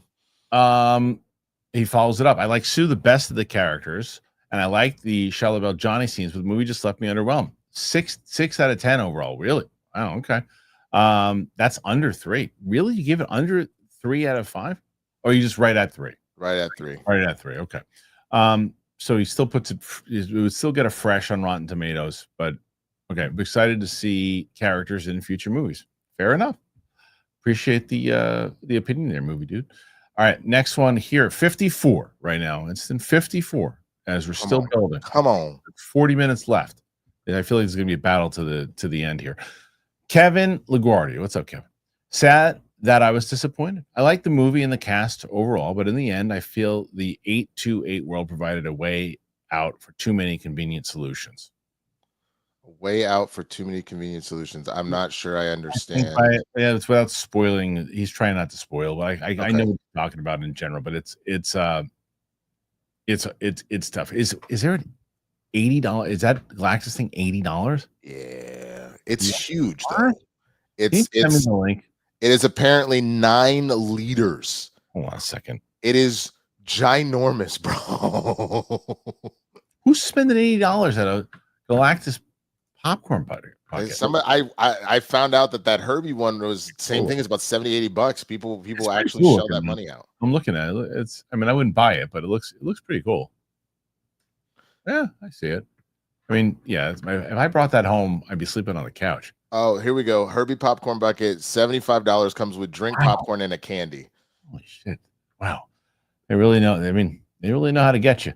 But as far as, I mean, again, same thing I said before. Appreciate the opinion. I don't agree with it. I actually think that it works. It was so much more refreshing with putting it on a different world. Poot Shoot Ryan. Sadly, no $80 popcorn bucket, but the movie did beat me off. Did you see that? Did you see that? Why he's saying that? The Avatar trailer? No. There was a review for Fantastic Four that someone said the movie beat you off or something. Avatar trailer. What? Yeah. Avatar trailer was fire, and that Liam Neeson PSA about comedy fix was hilarious. It was so great. I didn't see the Avatar trailer yet. The Avatar trailer was very good. I still stand in a world where like I don't get the hype about Avatar. Yeah. I enjoyed Way of Water, and I'm sure I will enjoy this, but I don't get why it is for some people the greatest thing that's ever happened. It just doesn't click for me like that. I just don't feel like there's anything out there. Like I have to see these movies in the theater. I don't feel like there's any other experience that I've ever had watching movies that tops the way Avatar makes me feel as far as visually being part. Like I feel like I feel like I'm there every single time I'm watching it, and that's why I get excited for it, and I get locked in. It's a bummer, obviously, that we lost the great James Horner, but I thought they did a great job in the score the second time around. I'm very hyped for that movie, and I haven't even seen the trailer. I can't wait. Yeah, no, which I gotta ask this because you're going to screener, so this probably isn't happening to you. Do you know that they are showing commercials in between trailers now? In between trailers? Meaning, like you would go in if you were super early, right? They'll show some little random, like the Sprite commercials and all that stuff first, and then they show the trailer. So now they start where they'll show one or two trailers, then they'll actually show a commercial you have seen on TV, then they'll show another one or two trailers, then they'll show another effing commercial, then they'll show like the AMC Welcome Home, then they'll show another commercial. Like, you know what that is, right? What?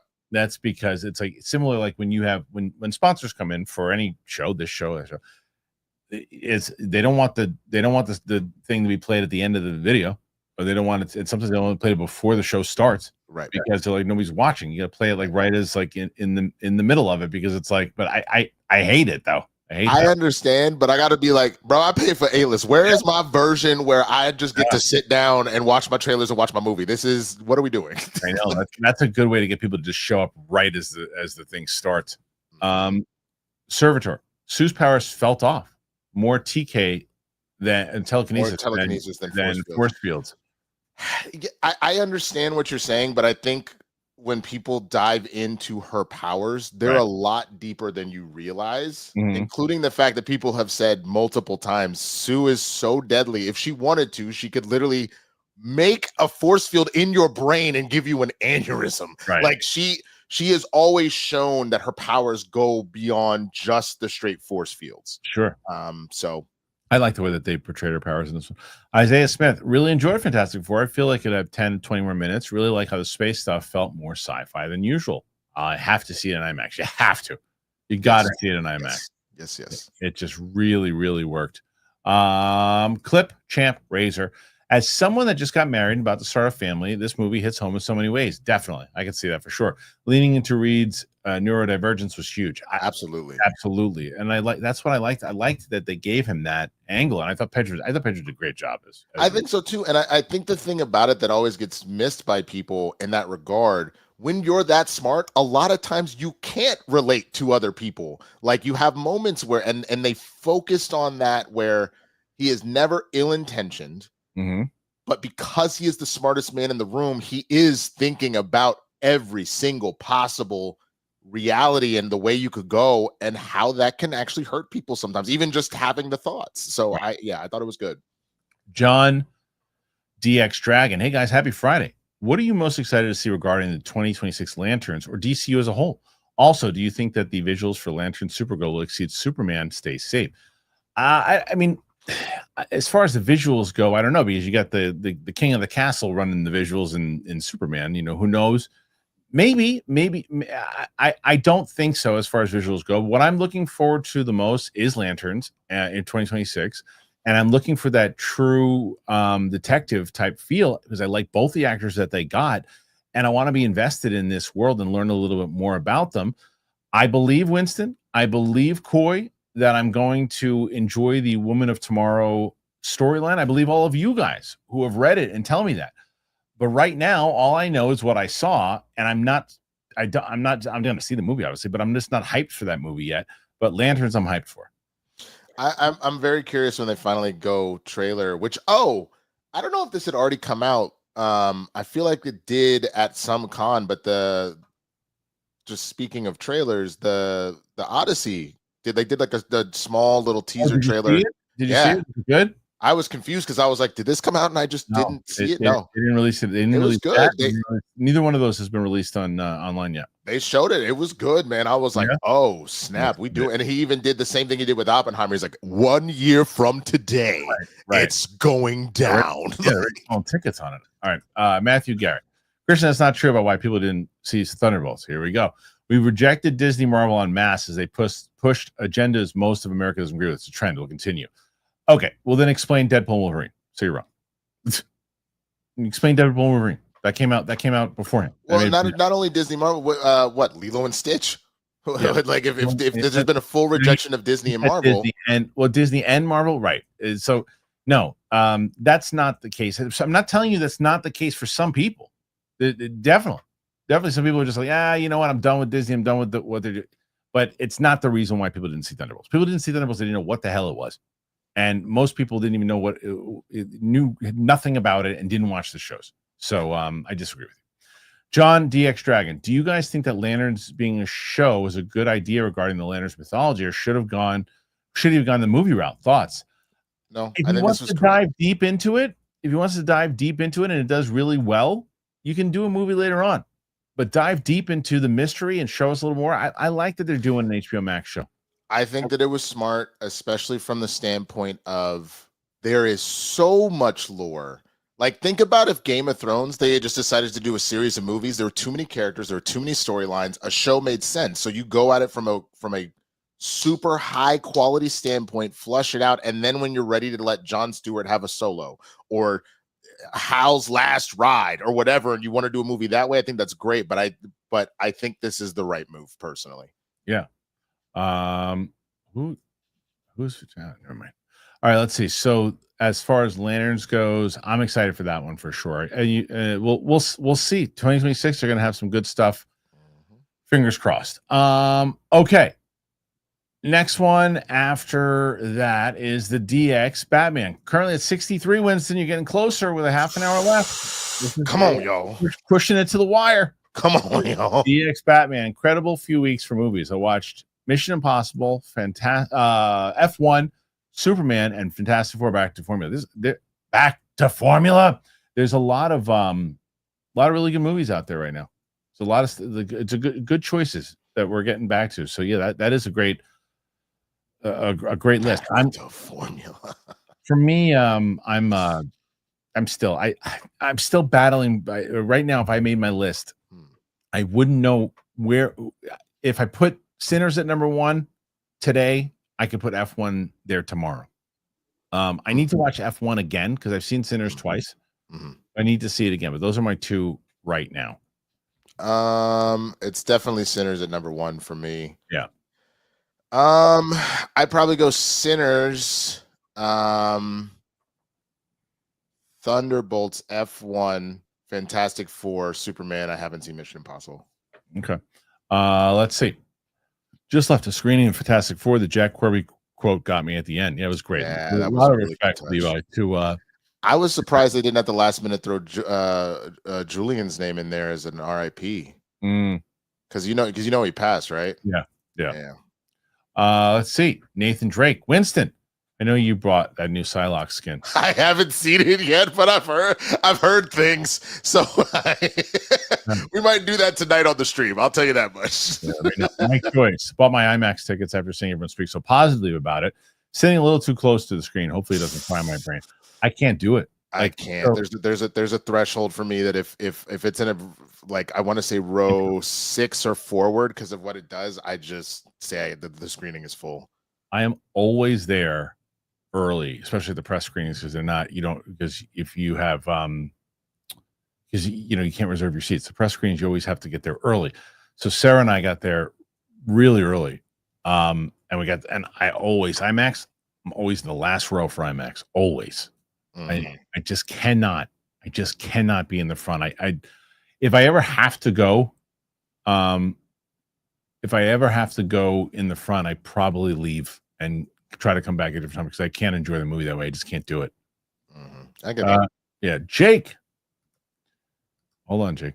The trailers at my Fantastic Four screenings were strange. There was an Applebee's commercial in between the Odyssey and Avatar trailers. Ash and Fire looks amazing. That's so. It wasn't Applebee's for me. I want to say it was the Indeed one where it's like, so is it competitive or is it competitive? I was like, are you kidding me right now? Yeah, no thanks. Nathan Drake, Kristian, your favorite comedy sequel is Dumb and Dumber 2. That is incorrect.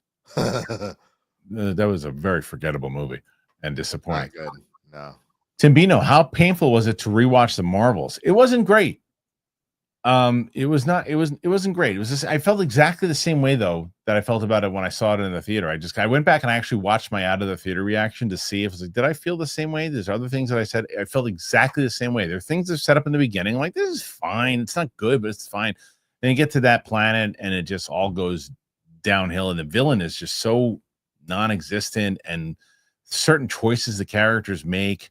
The chemistry between them is good. I said that in the out of the theater, and I said it again. And I thought there's a lot of stuff that they did well. It just not great. But hopefully people go and check that out. Aisha, support. Thank you, Aisha. Good to see you. Yo. We're getting into 67 right now, Winston. Oh, she's coming in. Oh, we're getting close. She's coming in hot. Lots of support from Aisha. She wants to see you get that win. A couple of them. Look at that. So this is like the new Crystal. Okay. Jesus Fernandez watched Fantastic Four on Wednesday. Really, really fun. I hope that Marvel reboots that they're planning ends up in that Earth. That's what I said. The style makes it feel so unique and fun. I can see the X-Men working there. I'm with you. I am with you. I hope that they do that. People are yelling at us though, man. I don't think that they agree. Yeah, more support. No, I don't know. I don't know if I doubt we're coming back here permanently. We might have to come here for a minute, but I don't think we're coming back here permanently. No, maybe in a different world though. Aisha, that's what she said. And then Tyler Pfeiffer, I meant Batman Beyond, not Brave and the Bold. Yeah, I don't know what he's doing. I don't know what he's doing as far as with Batman. I don't think he knows what he's doing yet with Batman.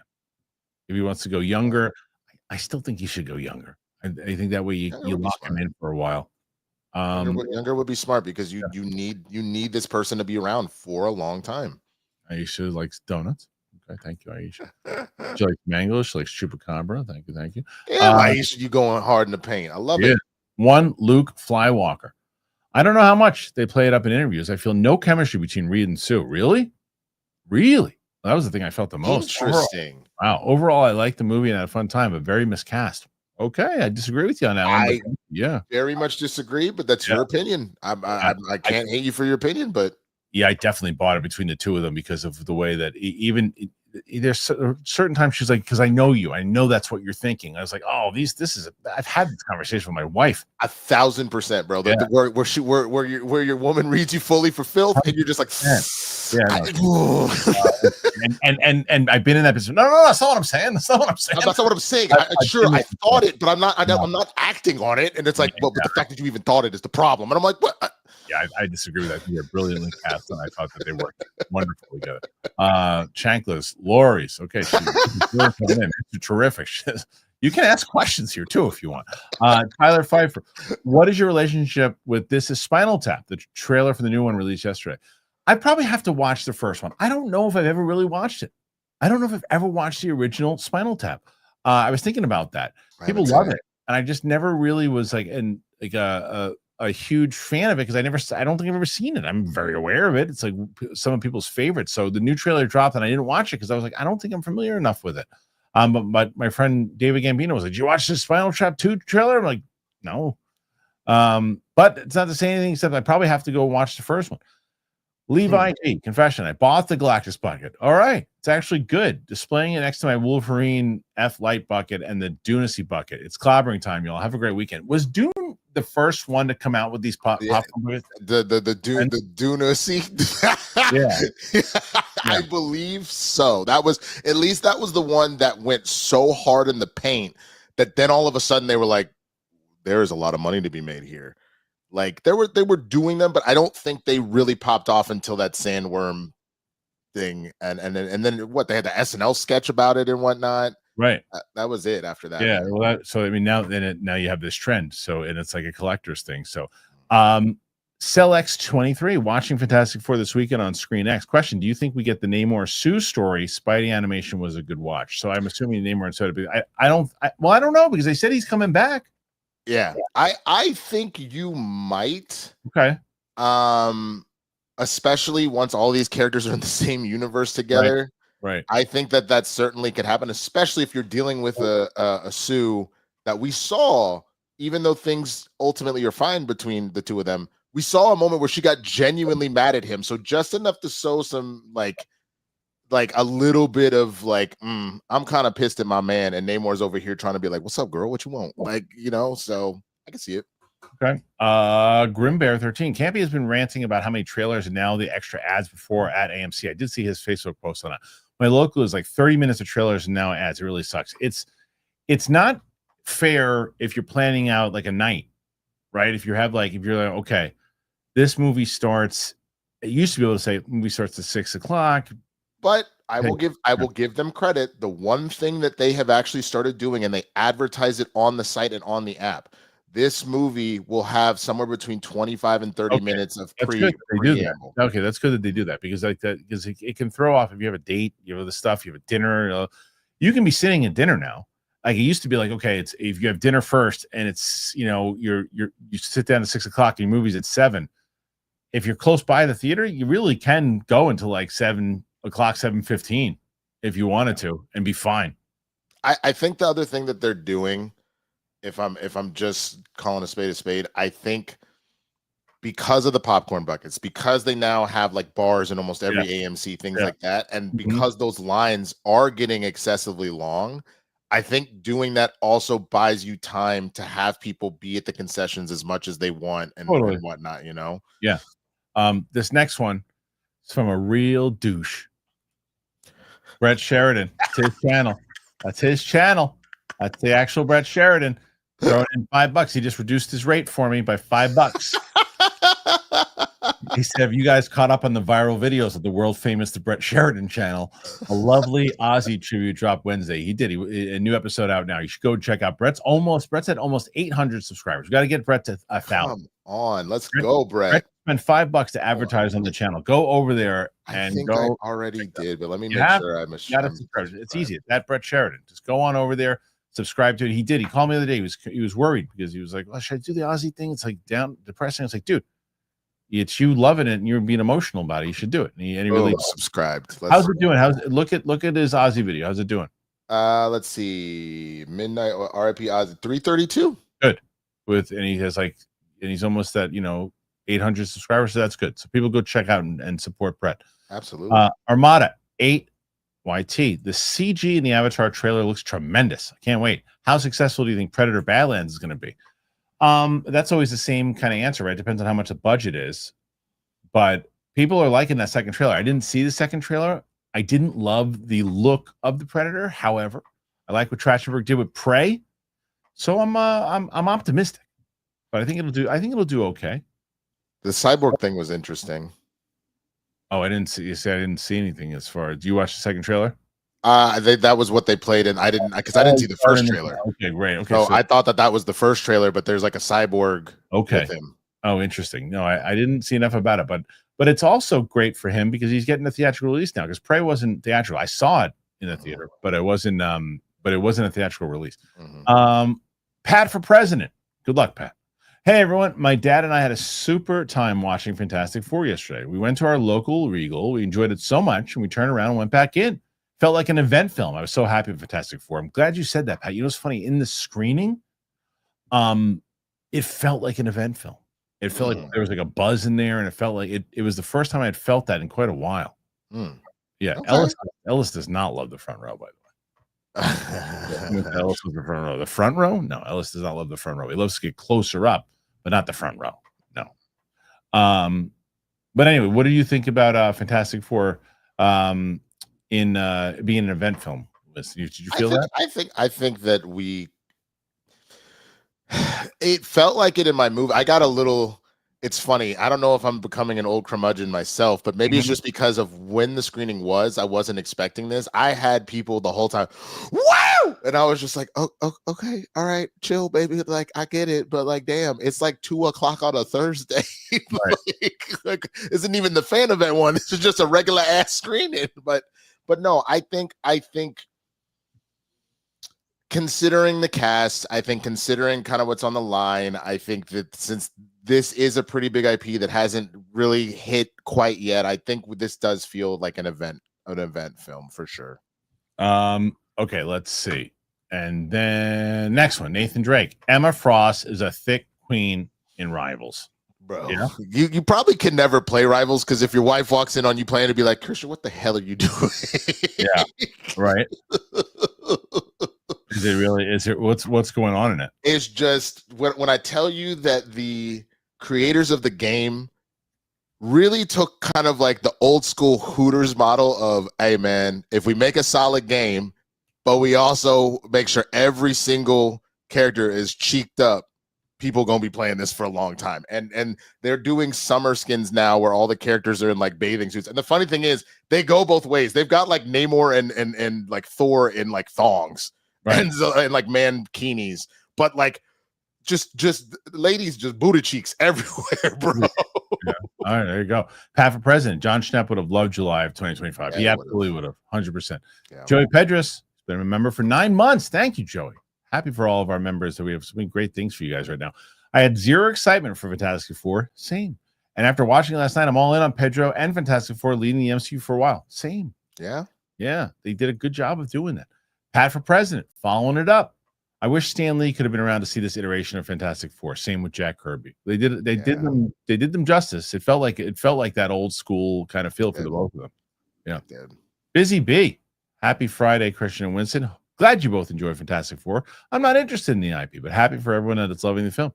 Understood. I'm curious though, Busy B. Once you see it, maybe you're not going to go spend the money at the theater, but when you see it on digital, maybe you will, maybe you won't. I'm curious to see if that changed your opinion. Because that Busy B. Because like understand, I think Kristian said this as well. I don't typically care for the Fantastic Four, so I was gonna see because of what I do, but I had so much fun with it.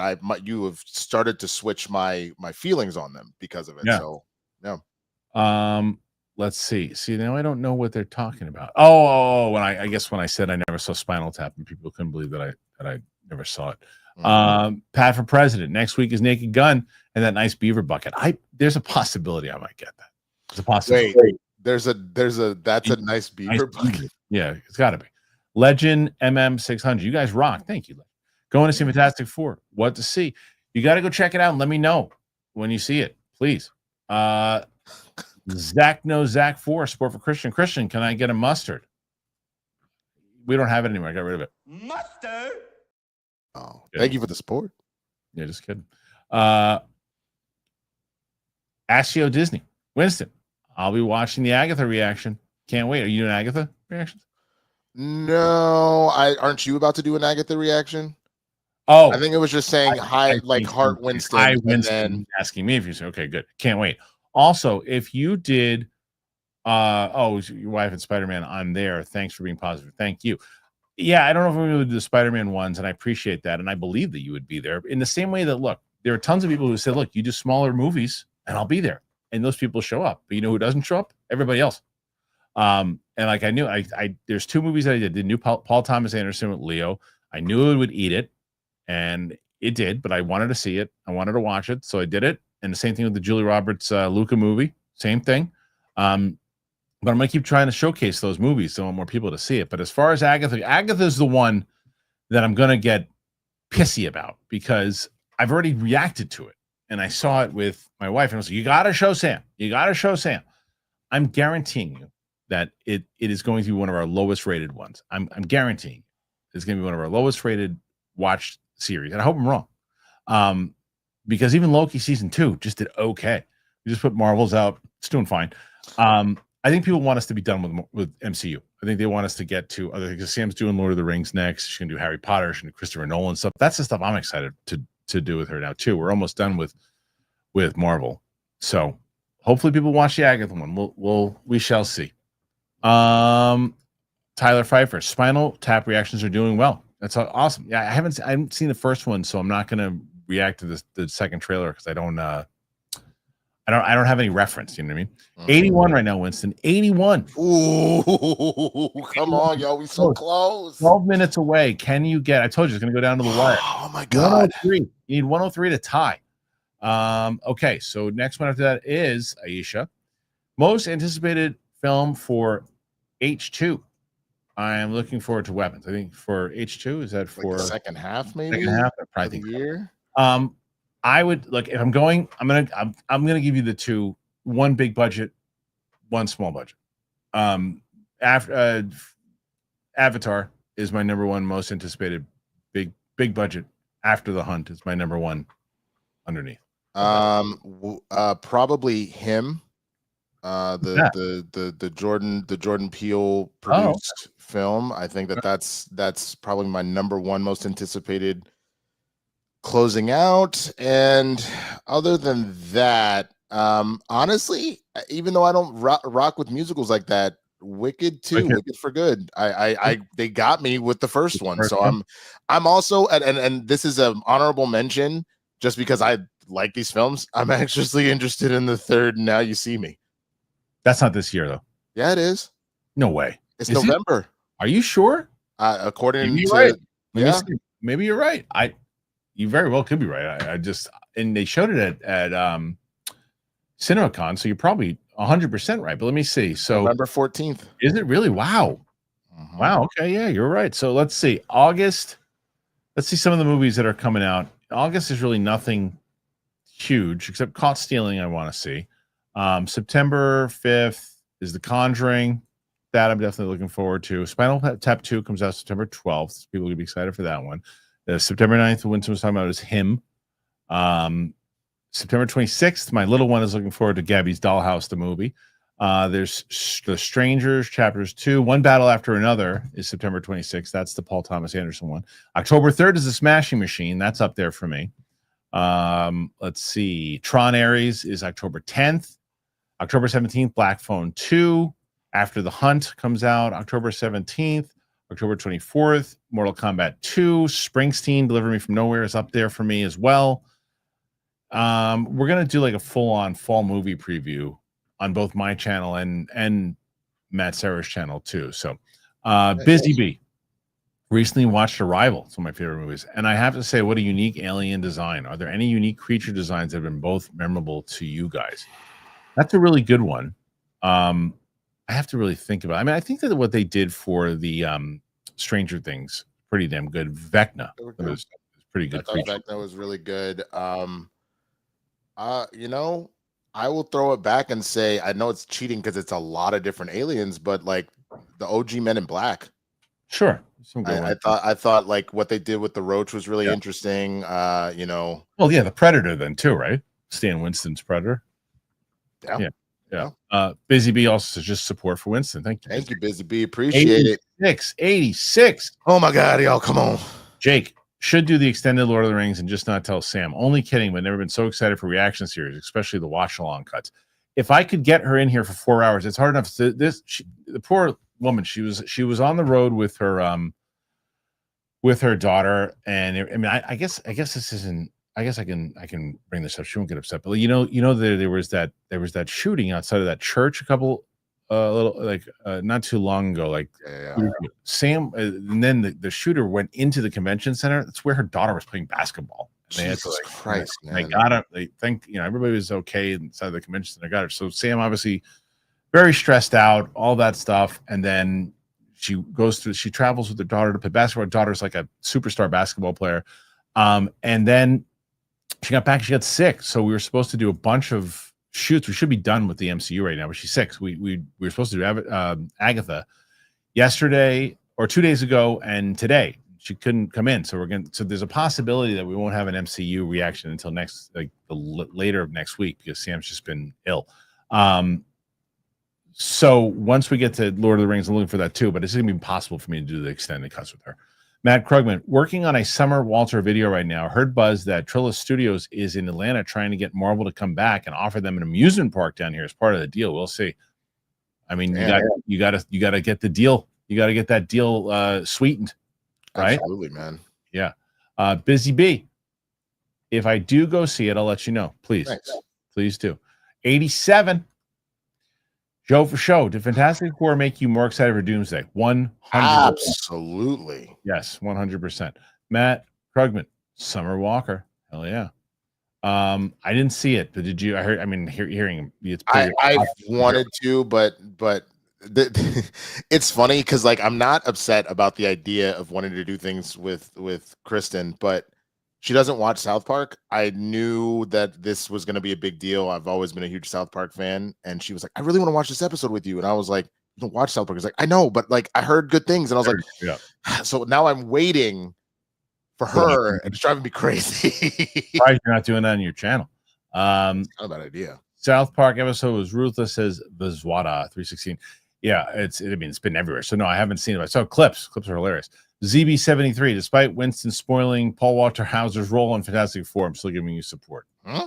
His announcement for casting happened a long time ago. We wasn't a spoiler.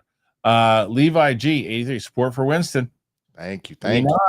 Come on, guys. Oh my God, we're so close. 6 minutes. Busy B, I told you it's gonna be down to the wire. Busy B, as a horror fan, Weapons is my most anticipated. I see that a week from Monday. Busy B, a I want to see it. I don't. I hate horror, and I You really want to see it. You saw Barbarian, right? I never saw Barbarian. Oh, I didn't either. So I'm gonna watch that with Tina next week. We just watched K-pop Demon Hunters, and then we're gonna watch Barbarian. Nice. So, yeah. Nathan, the big roach CGI in Men in Black still holds up. I haven't seen it in so long. Mm-hmm. Yeah. Well, because the other thing too was they had the puppetry for that very first Alien at the beginning of the movie too, like that because Spielberg was EP on it. There's just a lot of really good stuff in there. Yeah. Okay. Blaine 103. Support for Winston. Nothing like being off work on Friday and watching Capes and Cows while eating a hot dog sideways. Enjoy. Lizzie. Enjoy. Grim Bear 13. Mid-credit scene gave me chills for 4 minutes. Absolutely did. Asio Disney. Support for Winston. Let's do this, people. Come on, y'all. Come on, y'all. F the world. Joe DC started putting out smaller, compact versions of some of their classic stories to compete with manga sales. Do you think manga movie adaptations will ever become a big thing like superheroes are in the US?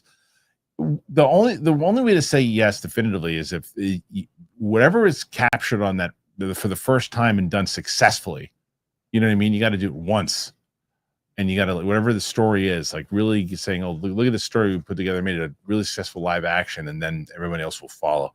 All right, last one for now. What are we at right now? Almost last one. Busy Bee. Barbarian was a crazy ride as a first watch. Okay. Pat for President. I have a feeling that Fantastic Four will exceed box office expectations. 135 to 140. That's a big number. That's pretty big. 125 to 130 is, but domestically seems where it could go. Maybe so. Tracking has been off by a lot sometimes, so it's not an outrageous claim, Pat. Mr. I crap and shits. No spoiler, but I loved the subplot with Johnny Storm. He's not just a dumb frat boy overall. Yeah, me too. I love the movie. Galactus. So good. I agree. 2 more right now. Aisha with support. C Black. I think Dr. Doom will be a problem. A lot of characters will probably die. You would hope so. If they're going to make him devastating, he's got to make Thanos look like a bitch. He has to do the same thing Thanos did. The true introduction to Thanos was, we just finished Ragnarok. All of a sudden, the ship is caught in Thanos' crosshairs. We open up to Infinity War, and he is slapping around Thor and Heimdall and Loki and Hulk. Busy Bee throwing in some support. Asio Disney. Winston, you want to build a snowman? Always, man. I'm from Texas. We ain't never get no snow. Yep. So currently, Winston, 100. We're at 100? We're at 100. We need 4. We need 4. We need 4 people. And I'm about to sign off. So we got 3 minutes to get 4. Please. And you give your plug. You give your plug. I will do my plug very not too slow. No, don't do that. All right. Look, no, real talk. You can find me at the Swaggy Blur on all platforms, YouTube and Twitch. I will be live this evening. Kind of give an update of everything that's been going on with me. We'll talk about some Fantastic Four stuff. We'll play some games. We'll do the whole kit and caboodle. We're going to reschedule together this watch for Blazing Saddles and whatnot. So please come on through. Hang out with me, say what's up. Most likely, let me take a quick, I will tweet about it. So again, at the Swaggy Blurred, most likely it'll be at 6 o'clock Pacific time this evening, and I'll be going for a while. So, all right, let's see. Aisha, Joey, Aisha, got Mr. I crap and shits. PLD's even coming in to help over Roxy. Look at that. And then some Levi throwing in some support. Winston wins at 107. Boom! Let's go. Roxy defeats Roxy, who was hanging on strong all week since Tuesday. There you go, playing the music. Perfect. Wonderful. Let's go, baby. Got it. Without boy, Winston did it. This is like, so it's so funny because like the people who have the, you can see like who the champions, the players are in this game, right? You, Roxy, and Toy, obviously, and Roka. Those are the usual players. I guess like the last place teams right now are Steph, and which is crazy because Steph used to be one of the top. Steph used to just destroy, bro. Steph used to be one of the top dogs, and then Chris Carr and Brett are the bad news here. Yeah. No, I agree. And Mike jumps on the Tuesday shows now, and with Roxy, and does Mike. Oh, I didn't realize he was doing a lot of the Tuesday shows. Mike jumps on. Mike gets quite a bunch of victories. Mike's one of those people. Like he's like It's like Alex Rodriguez. He just jumps from team to team. Yeah, no, I feel you. I really appreciate y'all that this happened, because especially you would think there's only like 3 or 4 superhero movies that come out a year nowadays. Those would be the automatic layups for like Coy and I. And the last few, it's always been Roxy, just because of screening stuff and y'all asking questions. Yeah, so Roxy, and look, Roka's got a shot for next week because of the Fantastic Four spoiler discussion. But we'll see. We'll see what is going to happen. But you guys did it. You got Winston to 107. Thank you, everybody. Big victory here for the Swaggy Blurred. So, guys, thank you for being here. Thank you for all of you. We will be back here on Monday with myself and Roka going over spoilers for the Fantastic Four. So if you haven't seen the movie, make sure you go check it out this weekend. And that's it. So for myself, Winston A. Marshall, see you guys on the flip side. Bye again, everybody.